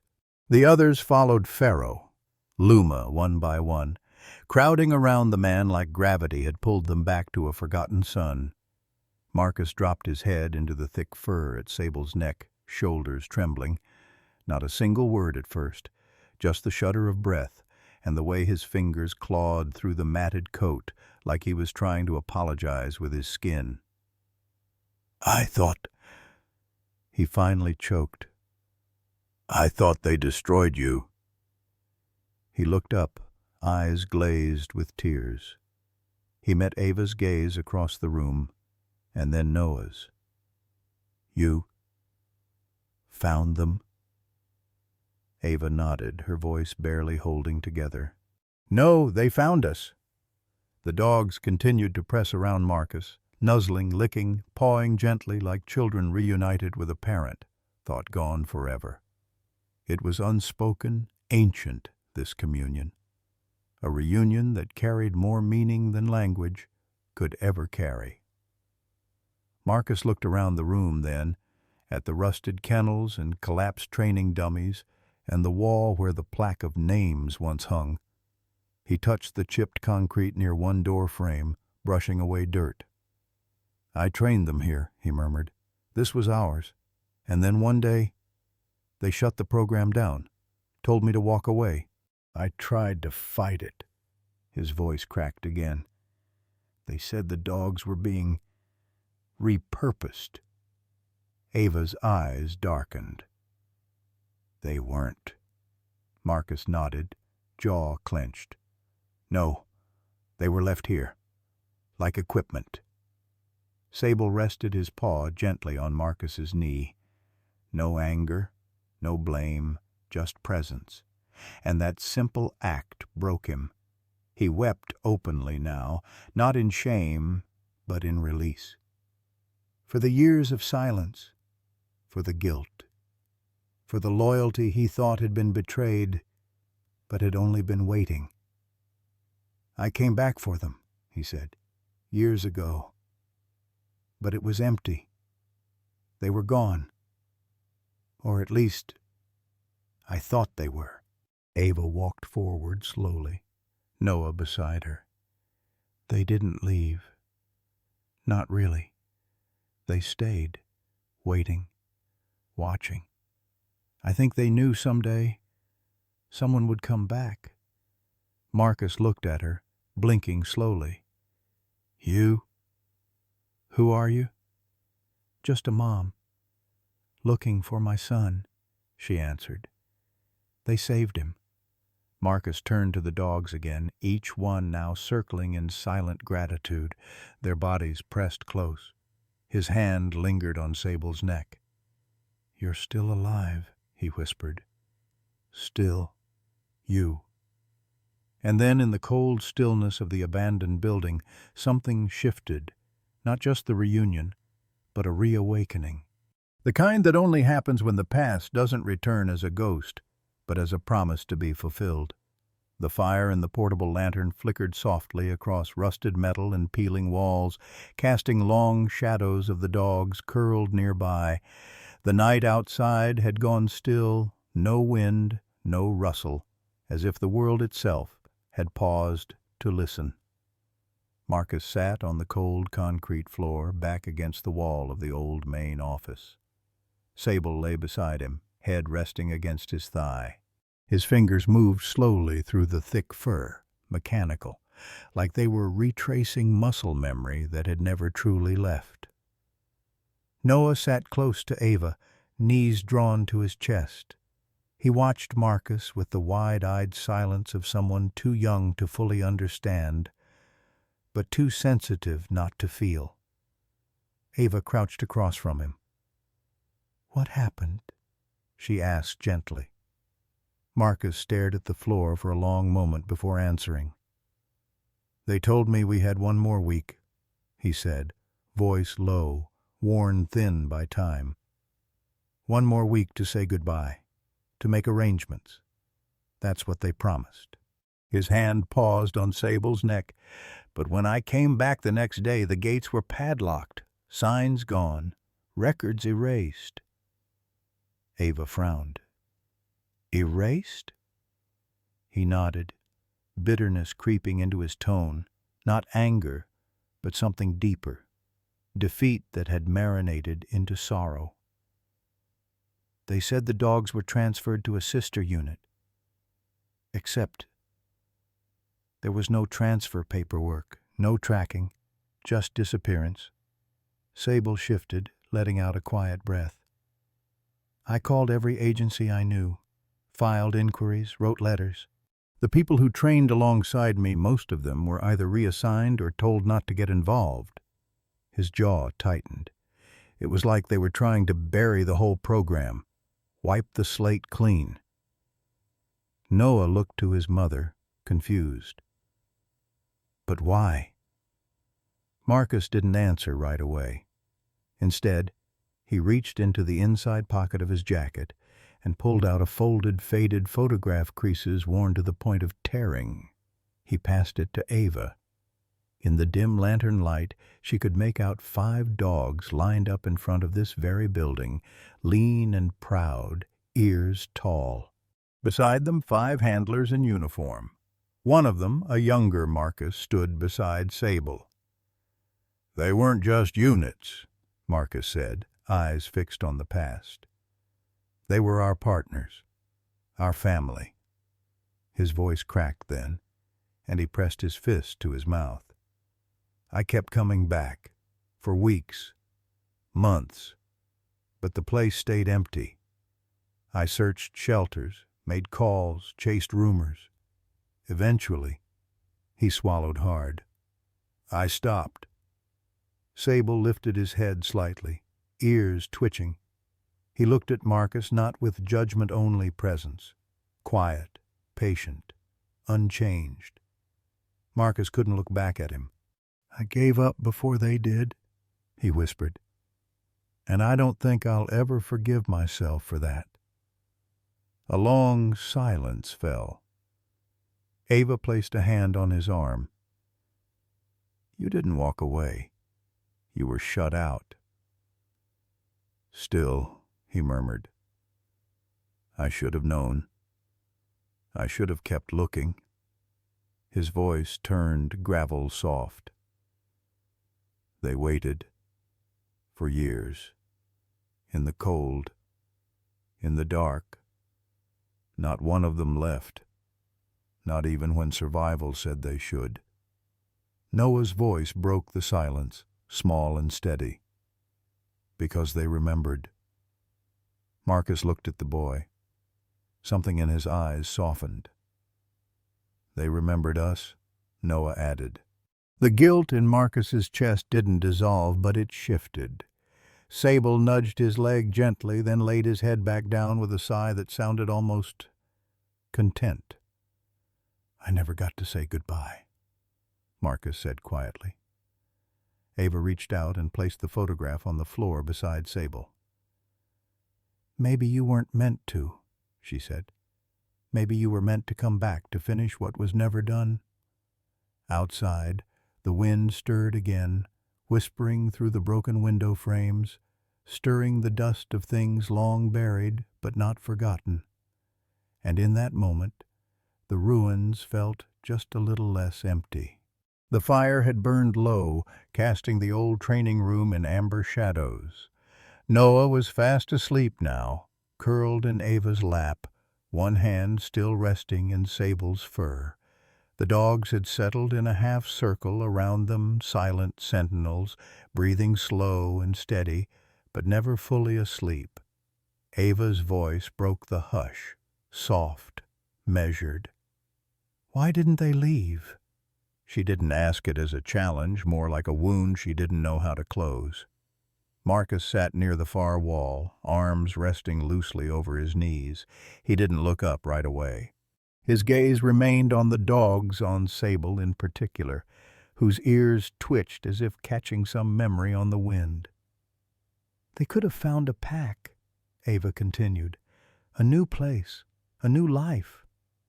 "They could have," Marcus replied. Then came a silence that felt like it stretched across years, through overgrown paths and rusted gates, through snow and sunrises and seasons of being forgotten. "But they didn't," Ava whispered. "Why?" Marcus finally turned his eyes toward her. "Because they were trained to protect," he said. His voice wasn't proud or even sure, just true. Even in absence. Ava blinked. "They were told this place mattered, that people would come, that someone would need them again." He paused. "And dogs like Sable, they don't unlearn that. Not just because time passes, not even because no one comes."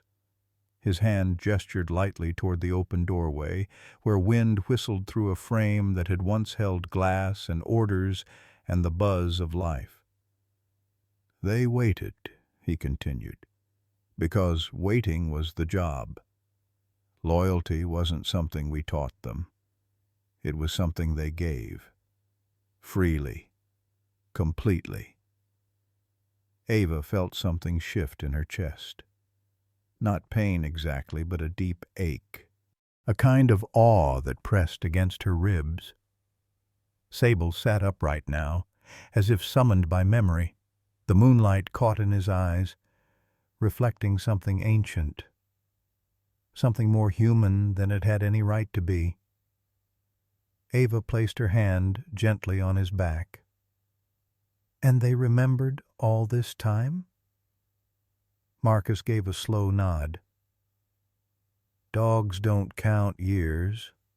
They count moments, smells, footsteps, promises.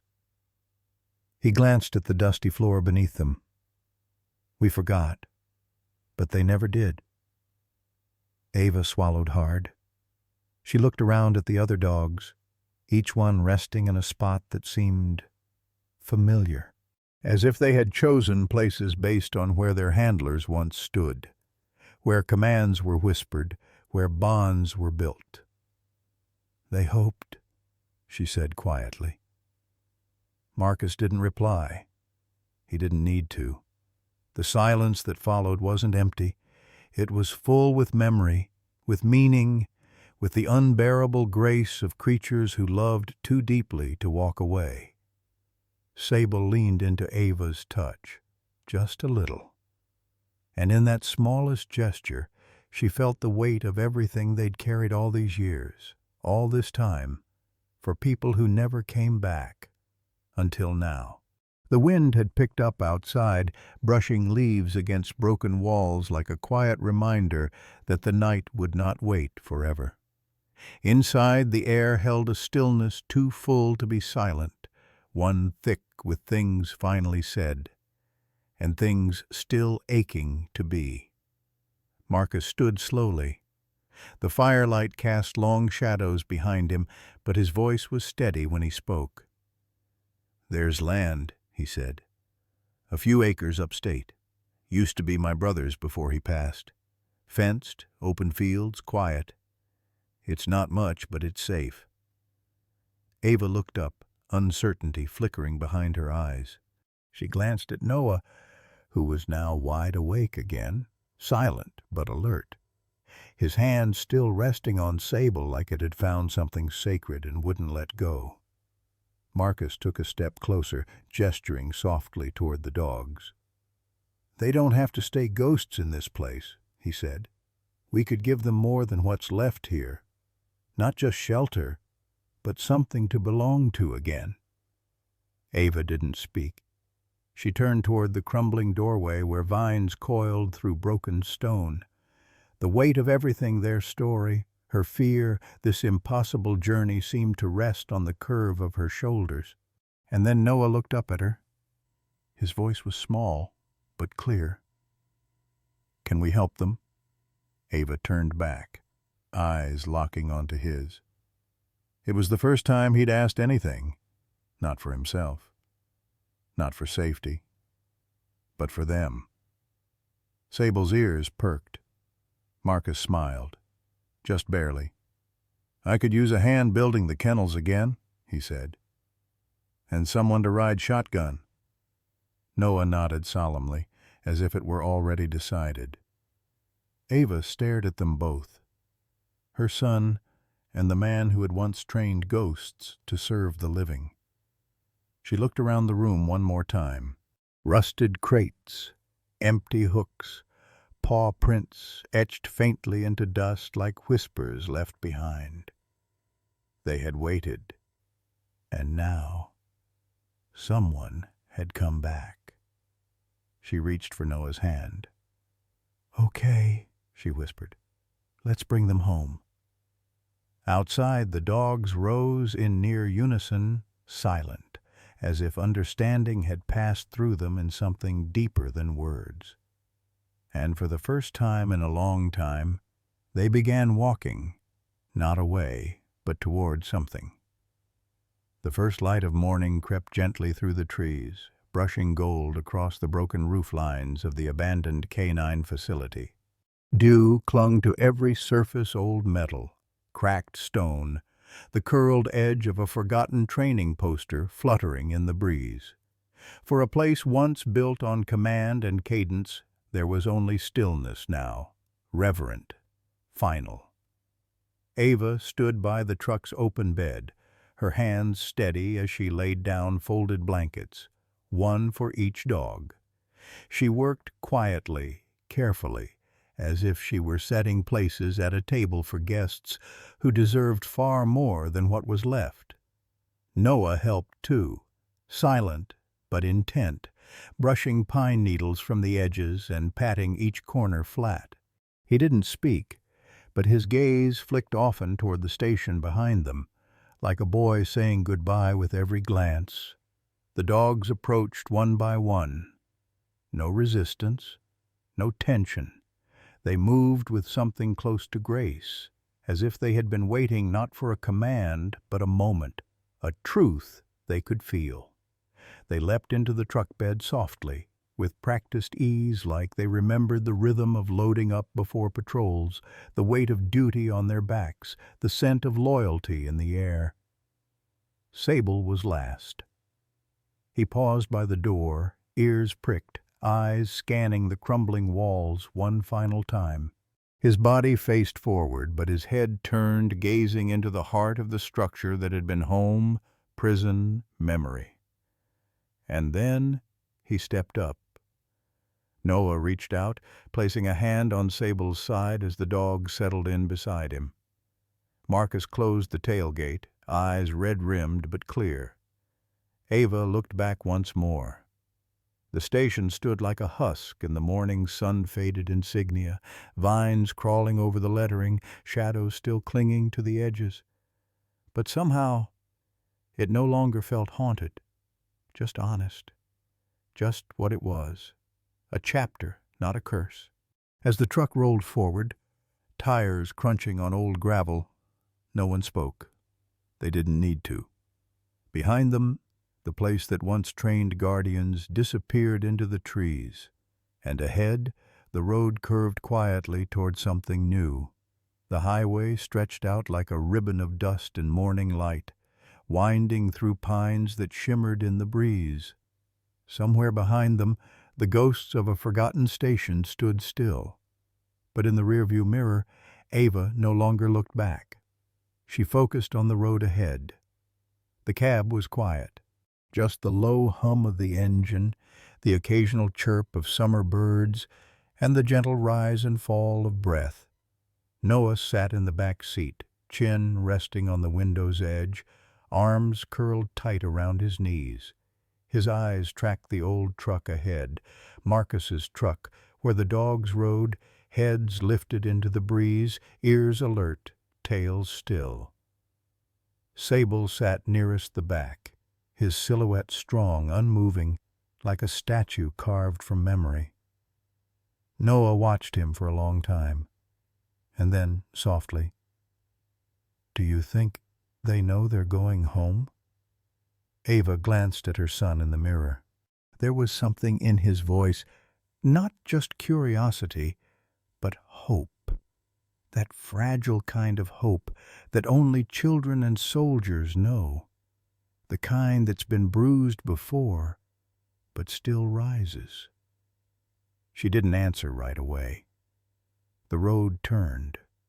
Sunlight spilled across the dashboard, and Ava thought about everything these dogs had waited through seasons. Silence, rust, all for a footstep that might never return. And still, they had stayed. "I think," she said slowly, choosing the words like stones she didn't want to drop. "I think they always knew." Noah turned toward her. They just needed someone to follow. He nodded once, not like a child agreeing, but like someone who understood more than he was supposed to. Ahead, Marcus's truck crested a hill. For a moment, it was outlined in light golden, whole, and strangely quiet. Then it disappeared behind the trees, and the car followed. The gravel crackled under the tires as the truck slowed to a stop. Marcus stepped out first, boots hitting the earth with a quiet certainty. The sun dipped low over the horizon, casting golden threads across the pasture. His land stretched out in every direction, open fields, distant tree lines, the hush of wind brushing tall grass. A place untouched by noise, yet filled with quiet promise. Noah opened his door before Ava could stop him, feet crunching the gravel as he ran toward the truck bed. "Sable!" The tailgate dropped, and for a heartbeat, nothing happened. Then movement. Sable leapt down, landing with the power of remembered youth. His paws hit the ground, but it was the look in his eyes that landed heavier. A gaze sweeping the fields like he recognized something he'd only seen in dreams. The others followed. One by one, the canines jumped down, not with the stiff, weary reluctance of old dogs, but something else, something reborn. Tails wagged, not tentatively, but fully, freely, like flags no longer held in salute. Noah laughed. Ava froze at the sound. It had been so long. The barn sat at the edge of the property, wood-stained, deep by time, roof repaired in places, and windows flung open to let the day breathe in. What once held hay now held clean kennels, padded corners, and bowls already filled with water. "They'll never be caged again," Marcus said softly beside her. "Only sheltered." Ava blinked hard, throat tight. "You built all this, waiting?" "No," he said. "I built it, hoping." Sable turned to Marcus, ears perked, waiting for a word that never came. It wasn't needed. Instead, he trotted forward, nudging Marcus's hand before taking off into the field, others following in a rhythm that belonged only to them. Not soldiers now, just dogs. And for the first time in years, they ran. They ran like the wind had finally given them permission. Through the tall grass and across the sloping hills, the canines chased nothing in particular, only the feeling of movement, of freedom. The weight they'd carried in silence for so long now scattered behind them like dust shaken loose from old memories. Sable led the charge, bounding ahead and then doubling back, tongue lolling from the side of his mouth. He rolled once, twice in the thick green blades, legs flailing in the air like a pup rediscovering what it meant to not be on duty. Beside him, Valor snapped at a floating dandelion, barking with the joy of no audience. Shadow trotted in wide arcs, pausing only to nudge a younger dog into a mock race. The others joined, tails wagging, sides heaving with delighted exhaustion. Ava stood at the edge of the field, arms folded, tears clinging to her lashes in silence. She didn't wipe them away. It wasn't sadness. Not anymore. Marcus stood beside her, arms crossed.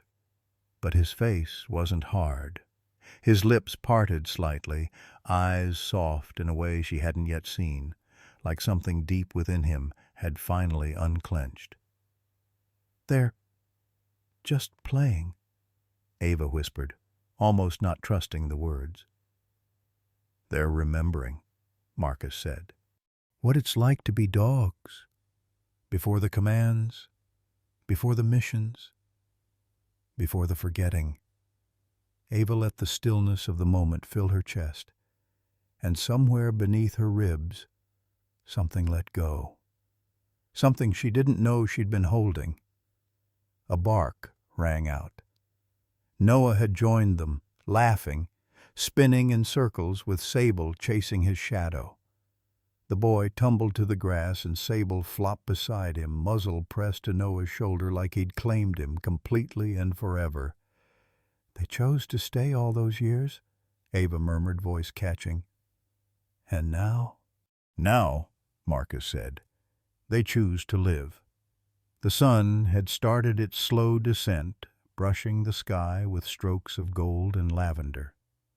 Birds moved lazily across the treetops. The field behind them echoed with the sound of happy paws and wind-rustled grass. Marcus led Ava around the side of the barn, past a simple wooden gate, and toward a gentle rise overlooking the entire property. From there, the land unfolded like a promise acres of untamed possibility.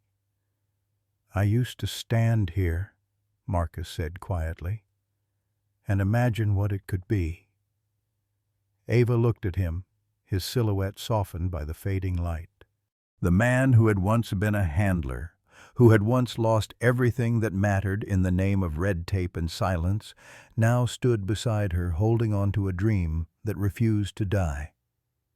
"You built all this yourself?" she asked. He nodded. "Started with what was left of my savings. Cleared the first few acres with my own hands. The barn used to be falling in on itself, rats, rot, broken beams. Took me a year just to make it safe again." She took a breath, looking out over the fenced enclosures below, the scattered chew toys in the grass, the shade trees that had clearly been planted with care. It wasn't just land, it was memory. It was redemption, built with splinters and sorrow. "What did you imagine it would become?" she asked. Marcus hesitated. "A place where they'd never have to wait again. No more chains, no more locked doors, just peace, dignity, and the space to be more than what they were trained for." Ava's throat tightened. "A sanctuary." He glanced at her, his eyes carrying both hope and exhaustion. "That's what I always wanted to call it. Second field, like a second chapter, after the battlefield." Ava smiled, slow and full. "Then let's build it, bigger." Marcus blinked. "What?" She turned to face him fully. "Let's tell people, share their stories. These dogs, they've carried burdens in silence, but the world should hear them. We could create something lasting, a foundation, outreach, even therapy programs for veterans and kids. There are more dogs like Sable out there, more people like you." For a moment Marcus didn't speak. Then he looked down at his hands, calloused, rough, stained with earth, and shook his head with a low laugh. "You think people will care?" "They already do," she said. "They just don't know it yet." Silence settled between them. Not heavy, but full, like the moment right before you drive the first nail into wood. He looked back at the barn. "We'd need more fencing, real drainage, medical support." Ava was already nodding. "I'll start with a story, and you show me what else you need. We'll build the rest together." The dogs barked somewhere behind them, sharp, jubilant. It was as if they sensed the shift in the air. Marcus turned toward the sound, voice low with emotion. "They waited a long time for this." Ava placed a hand on his shoulder. "Then let's make sure they never have to wait again." The air had settled into a hush, the kind of silence that doesn't demand stillness, but invites it. Crickets whispered in the tall grass, and the last ribbons of sunlight folded gently into the hills. Marcus sat on the low step just outside the barn, elbows resting on his knees, hands quietly clasped. He wasn't talking, but something about the way he looked forward, as if seeing both past and future in the same frame, said more than words ever could. Sable padded over from the field, his pace unhurried. The other dogs still ran in joyful bursts, but not him. His eyes never left Marcus. He paused for a moment, just a breath of distance between them. Then, with a softness that caught Ava's chest off guard, Sable laid down at Marcus's feet. No commands, no cues, just a silent answer to a question that had lingered for too many years. Marcus looked down, mouth parting slightly. Sable's eyes were half closed now, his body relaxed, his breathing steady. Not alert, not on duty, just home. Noah walked over, a little slower than usual, barefoot in the grass. He didn't speak, didn't ask. He simply lowered himself beside Sable, leaning against the dog's broad side like a child leans against an old oak tree, without fear, without doubt. Sable didn't flinch. He shifted slightly to make space, let out a low sigh, and settled back into the earth. Ava stood a few paces away, one hand on her chest. She felt it, the stillness, the healing in motion. Something unspoken had closed its loop here, something that had waited years. She lifted her phone gently, carefully. No flash, just one quiet click. Because some moments don't last. But they deserve to be remembered. The wind picked up just after sundown. A low moan through the trees, then a sharp crack of thunder rolled over the hills. Within minutes, the rain came down in sheets, cold and sudden. Marcus moved quickly, checking the barn doors, securing the outer gates. The floodlights cut through the downpour in soft cones. Inside, the dogs had already gathered, instinctively finding shelter beneath the eaves and around the hay-lined corners of the converted barn. Most of them settled quickly, ears perked, but bodies at ease. They'd known worse, all except one. Orion. He was nowhere near the others. Ava found him curled behind the feed bins, his body wedged tight into the smallest space he could find, trembling, not from the cold, but from something older, deeper. His ears lay flat, his eyes, wide and wet, darted at every flash of lightning. When thunder cracked again, he whimpered low, almost inaudibly, and tucked his head beneath his front paws. Ava crouched, voice gentle. "Hey, it's okay. You're safe now." He didn't move, wouldn't meet her eyes. Marcus came up behind her quietly, umbrella dripping rain at his side. He looked at Orion for a long moment. His expression was somewhere between sorrow and understanding. "He was with a firefighter," Marcus finally said, voice low. "They were clearing a building when it collapsed. Smoke inhalation. His partner didn't make it." Ava's breath caught. The pieces fell into place. "He clawed through rubble for hours," Marcus added. "Wouldn't leave the scene. They found him still waiting by what was left of the stairwell." Ava's hand slowly reached forward, not to touch, just to be near. Lightning cracked again. Orion flinched, but didn't run. "He's been waiting ever since," Marcus whispered, "for someone who's never coming back." Ava sat on the barn floor beside him. She didn't speak. She didn't move. She just stayed. Until, finally, Orion did too. The storm hadn't let up. Rain tapped steadily on the barn roof like fingers drumming out an old memory, the kind you don't speak of, but never forget. Inside, the lights glowed warm and low. Most of the dogs had drifted off into uneasy sleep, tails curled beside their old partners or new blankets. But Orion still lay curled tight behind the feed bins, as if the world might cave in at any moment. Noah watched from a few feet away, blanket bundled in his arms. His face was pale in the amber light, his curls damp from when he'd stepped out to find it, the softest one he could. One that didn't smell like hay or the ghosts of the past. Ava had said nothing.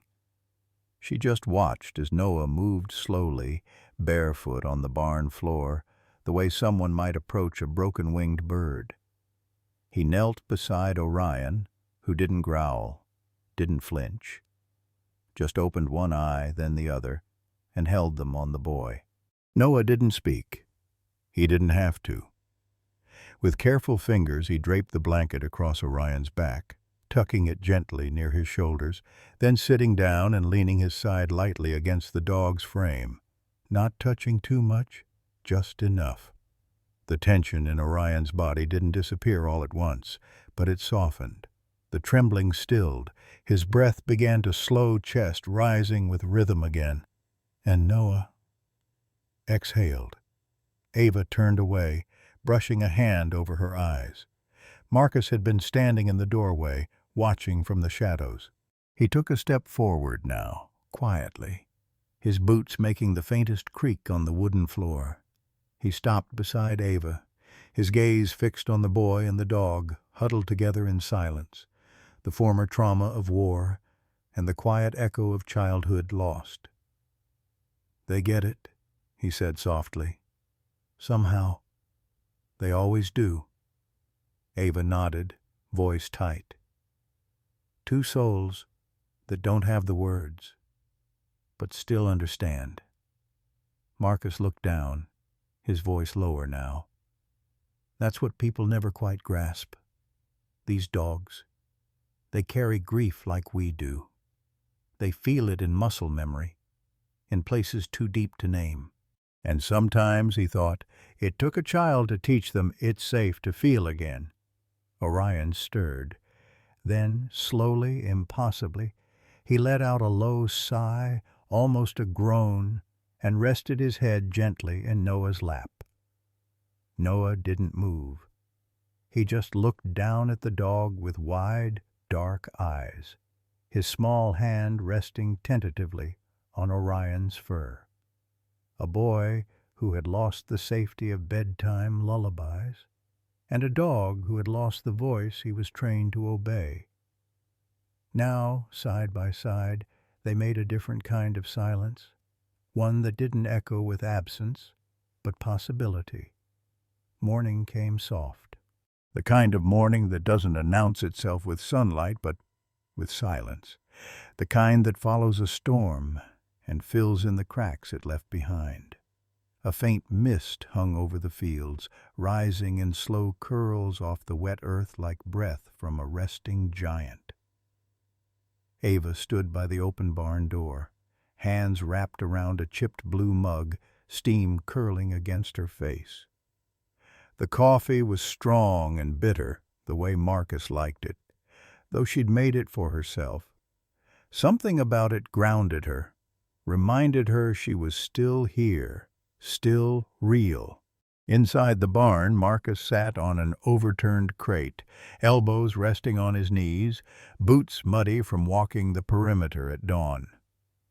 He didn't say much, didn't need to.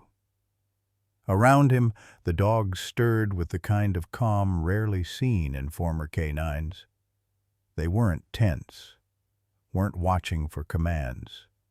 They were just still. Sable lay closest, eyes half-lidded but tracking every move. Orion rested with his back pressed lightly against the barn wall, and beside him Noah slept on a thick pile of old horse blankets, his arms slung over the dog's back like they'd done this for years. Marcus took it all in. The boy, the dogs, the breath of peace in the aftermath, and a part of him, the part that had once held only guilt, began to unclench. Ava took a slow sip, watching the sunrise break, faint and golden, through the mist. The old barn creaked with the shift in air, and a few birds began their cautious chorus from the trees beyond the fence line. "This place was never supposed to be permanent," she said softly. Marcus looked up at her, his voice gravel-edged but warm. "Maybe that's why it feels like home." She smiled, letting that sink in, letting herself believe it. Because something had shifted, not with the weather, but with them. This wasn't just a stop on the road, not a mission, not a mistake they were trying to fix. It was something else. The dogs no longer waited by the door, they no longer searched the horizon. They had chosen to lie down, and somehow that said everything. Ava knelt beside Noah, brushing his curls from his forehead, not to wake him, just to remember what peace looked like.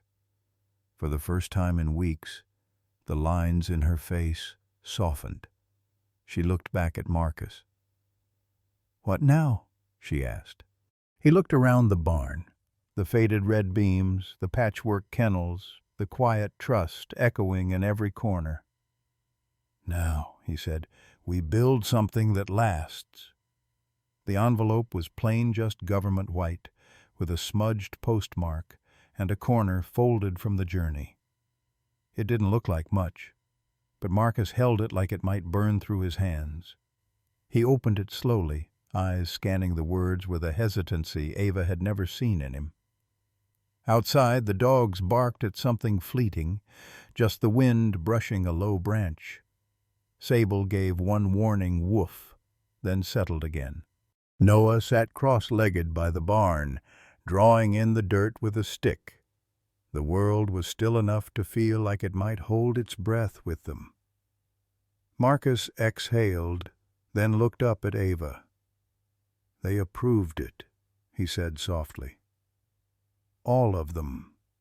Official K-9 retirees. Records restored. Sanctuary recognized." For a moment, the words didn't sink in. Then Ava blinked, stepping closer. "All of them?" He nodded. "Even Orion. Even the ones they said were lost to status. They're no longer ghosts in the system. They have names again."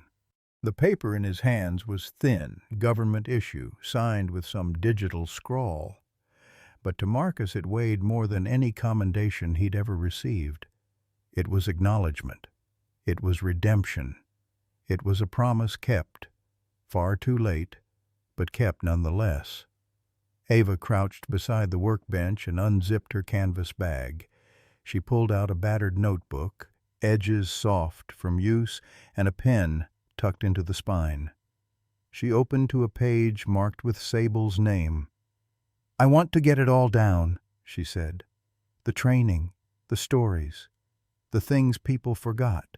They deserve to be remembered as more than just tools." Marcus gave a quiet nod, eyes distant, but steady. "They were never just tools. They were brothers, guardians, some of the best souls I ever knew." Ava scribbled something down quickly before it slipped away, then looked back up.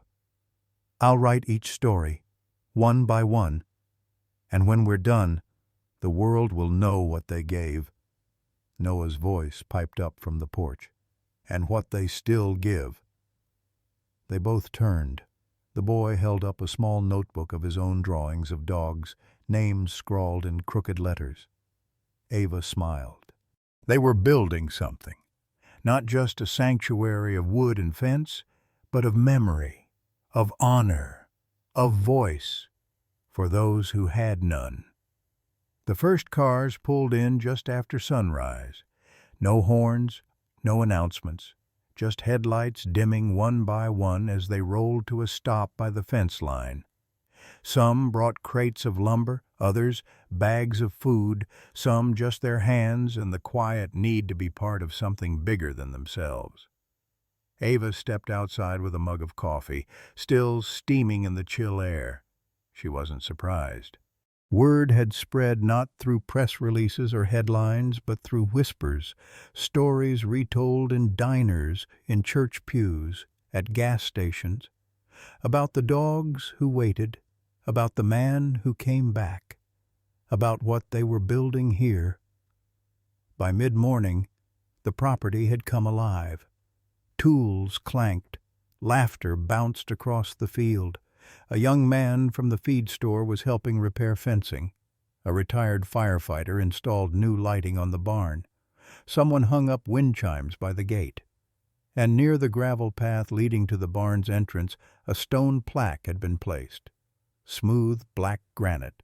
Simple. Etched in silver, it read, "Silent Formation. Guardians Never Forgotten." Marcus stood before it with his cap in hand. Sable sat at his side, perfectly still, like he understood the weight of those words, carved not just into stone, but into time. Children arrived just before lunch, led by their teacher, a woman whose husband had once worked canine search and rescue. The kids filed in, wide-eyed, carrying bags of treats and homemade signs with names scribbled in crayon. "Thank you, Shadow, we love you, Bear." The dogs greeted them with wagging tails and careful eyes. One by one, barriers began to fade. Hands met fur. Giggles followed sniffs. Orion let a little girl braid the fur behind his ears. Sable rolled over to expose his belly to a boy missing 2 front teeth. Marcus watched it all from the porch. Ava stepped beside him, brushing dirt from her jeans. "You ever think we'd see this?" she asked. He shook his head. "No, but I think they always deserved it." The sanctuary wasn't just a place now. It was a movement, a soft answer to a hard past.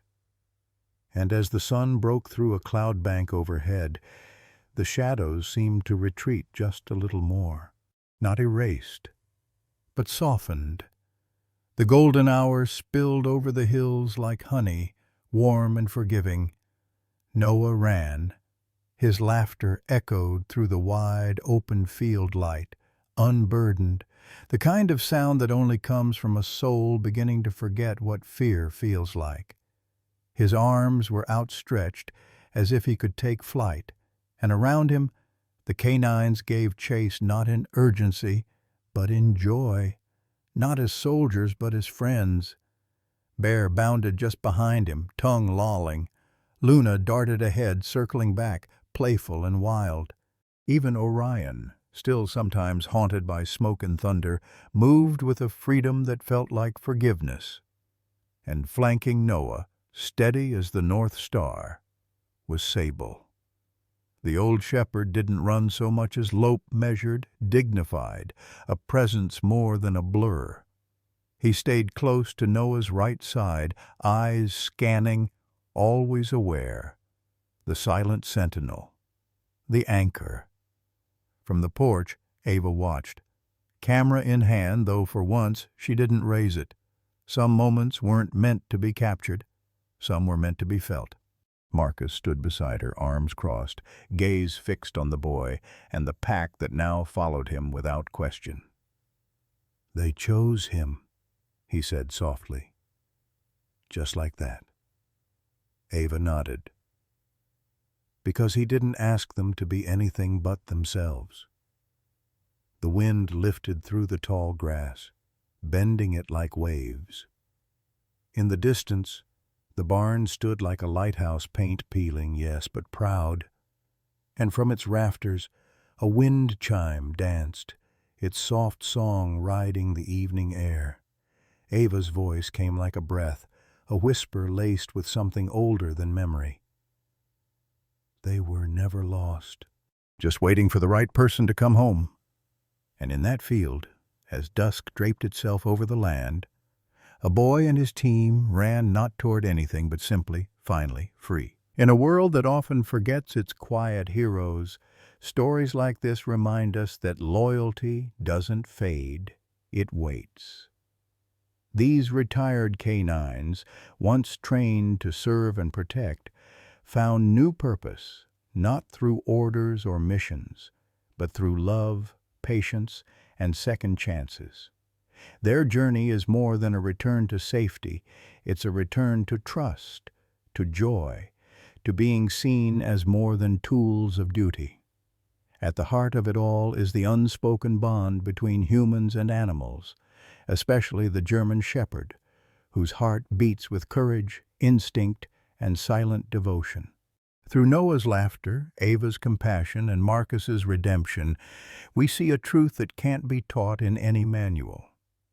That healing doesn't come from fixing, but from simply being there for each other. This is a tribute to every soul who's waited behind fences and locked doors. a reminder that even the most broken spirits can learn to run again if someone simply believes they're worth saving. May we love deeper, wait longer, and open our hearts not just to each other, but to those who stand quietly beside us, 4 paws at a time. Because sometimes the greatest guardians don't speak at all. They just stay.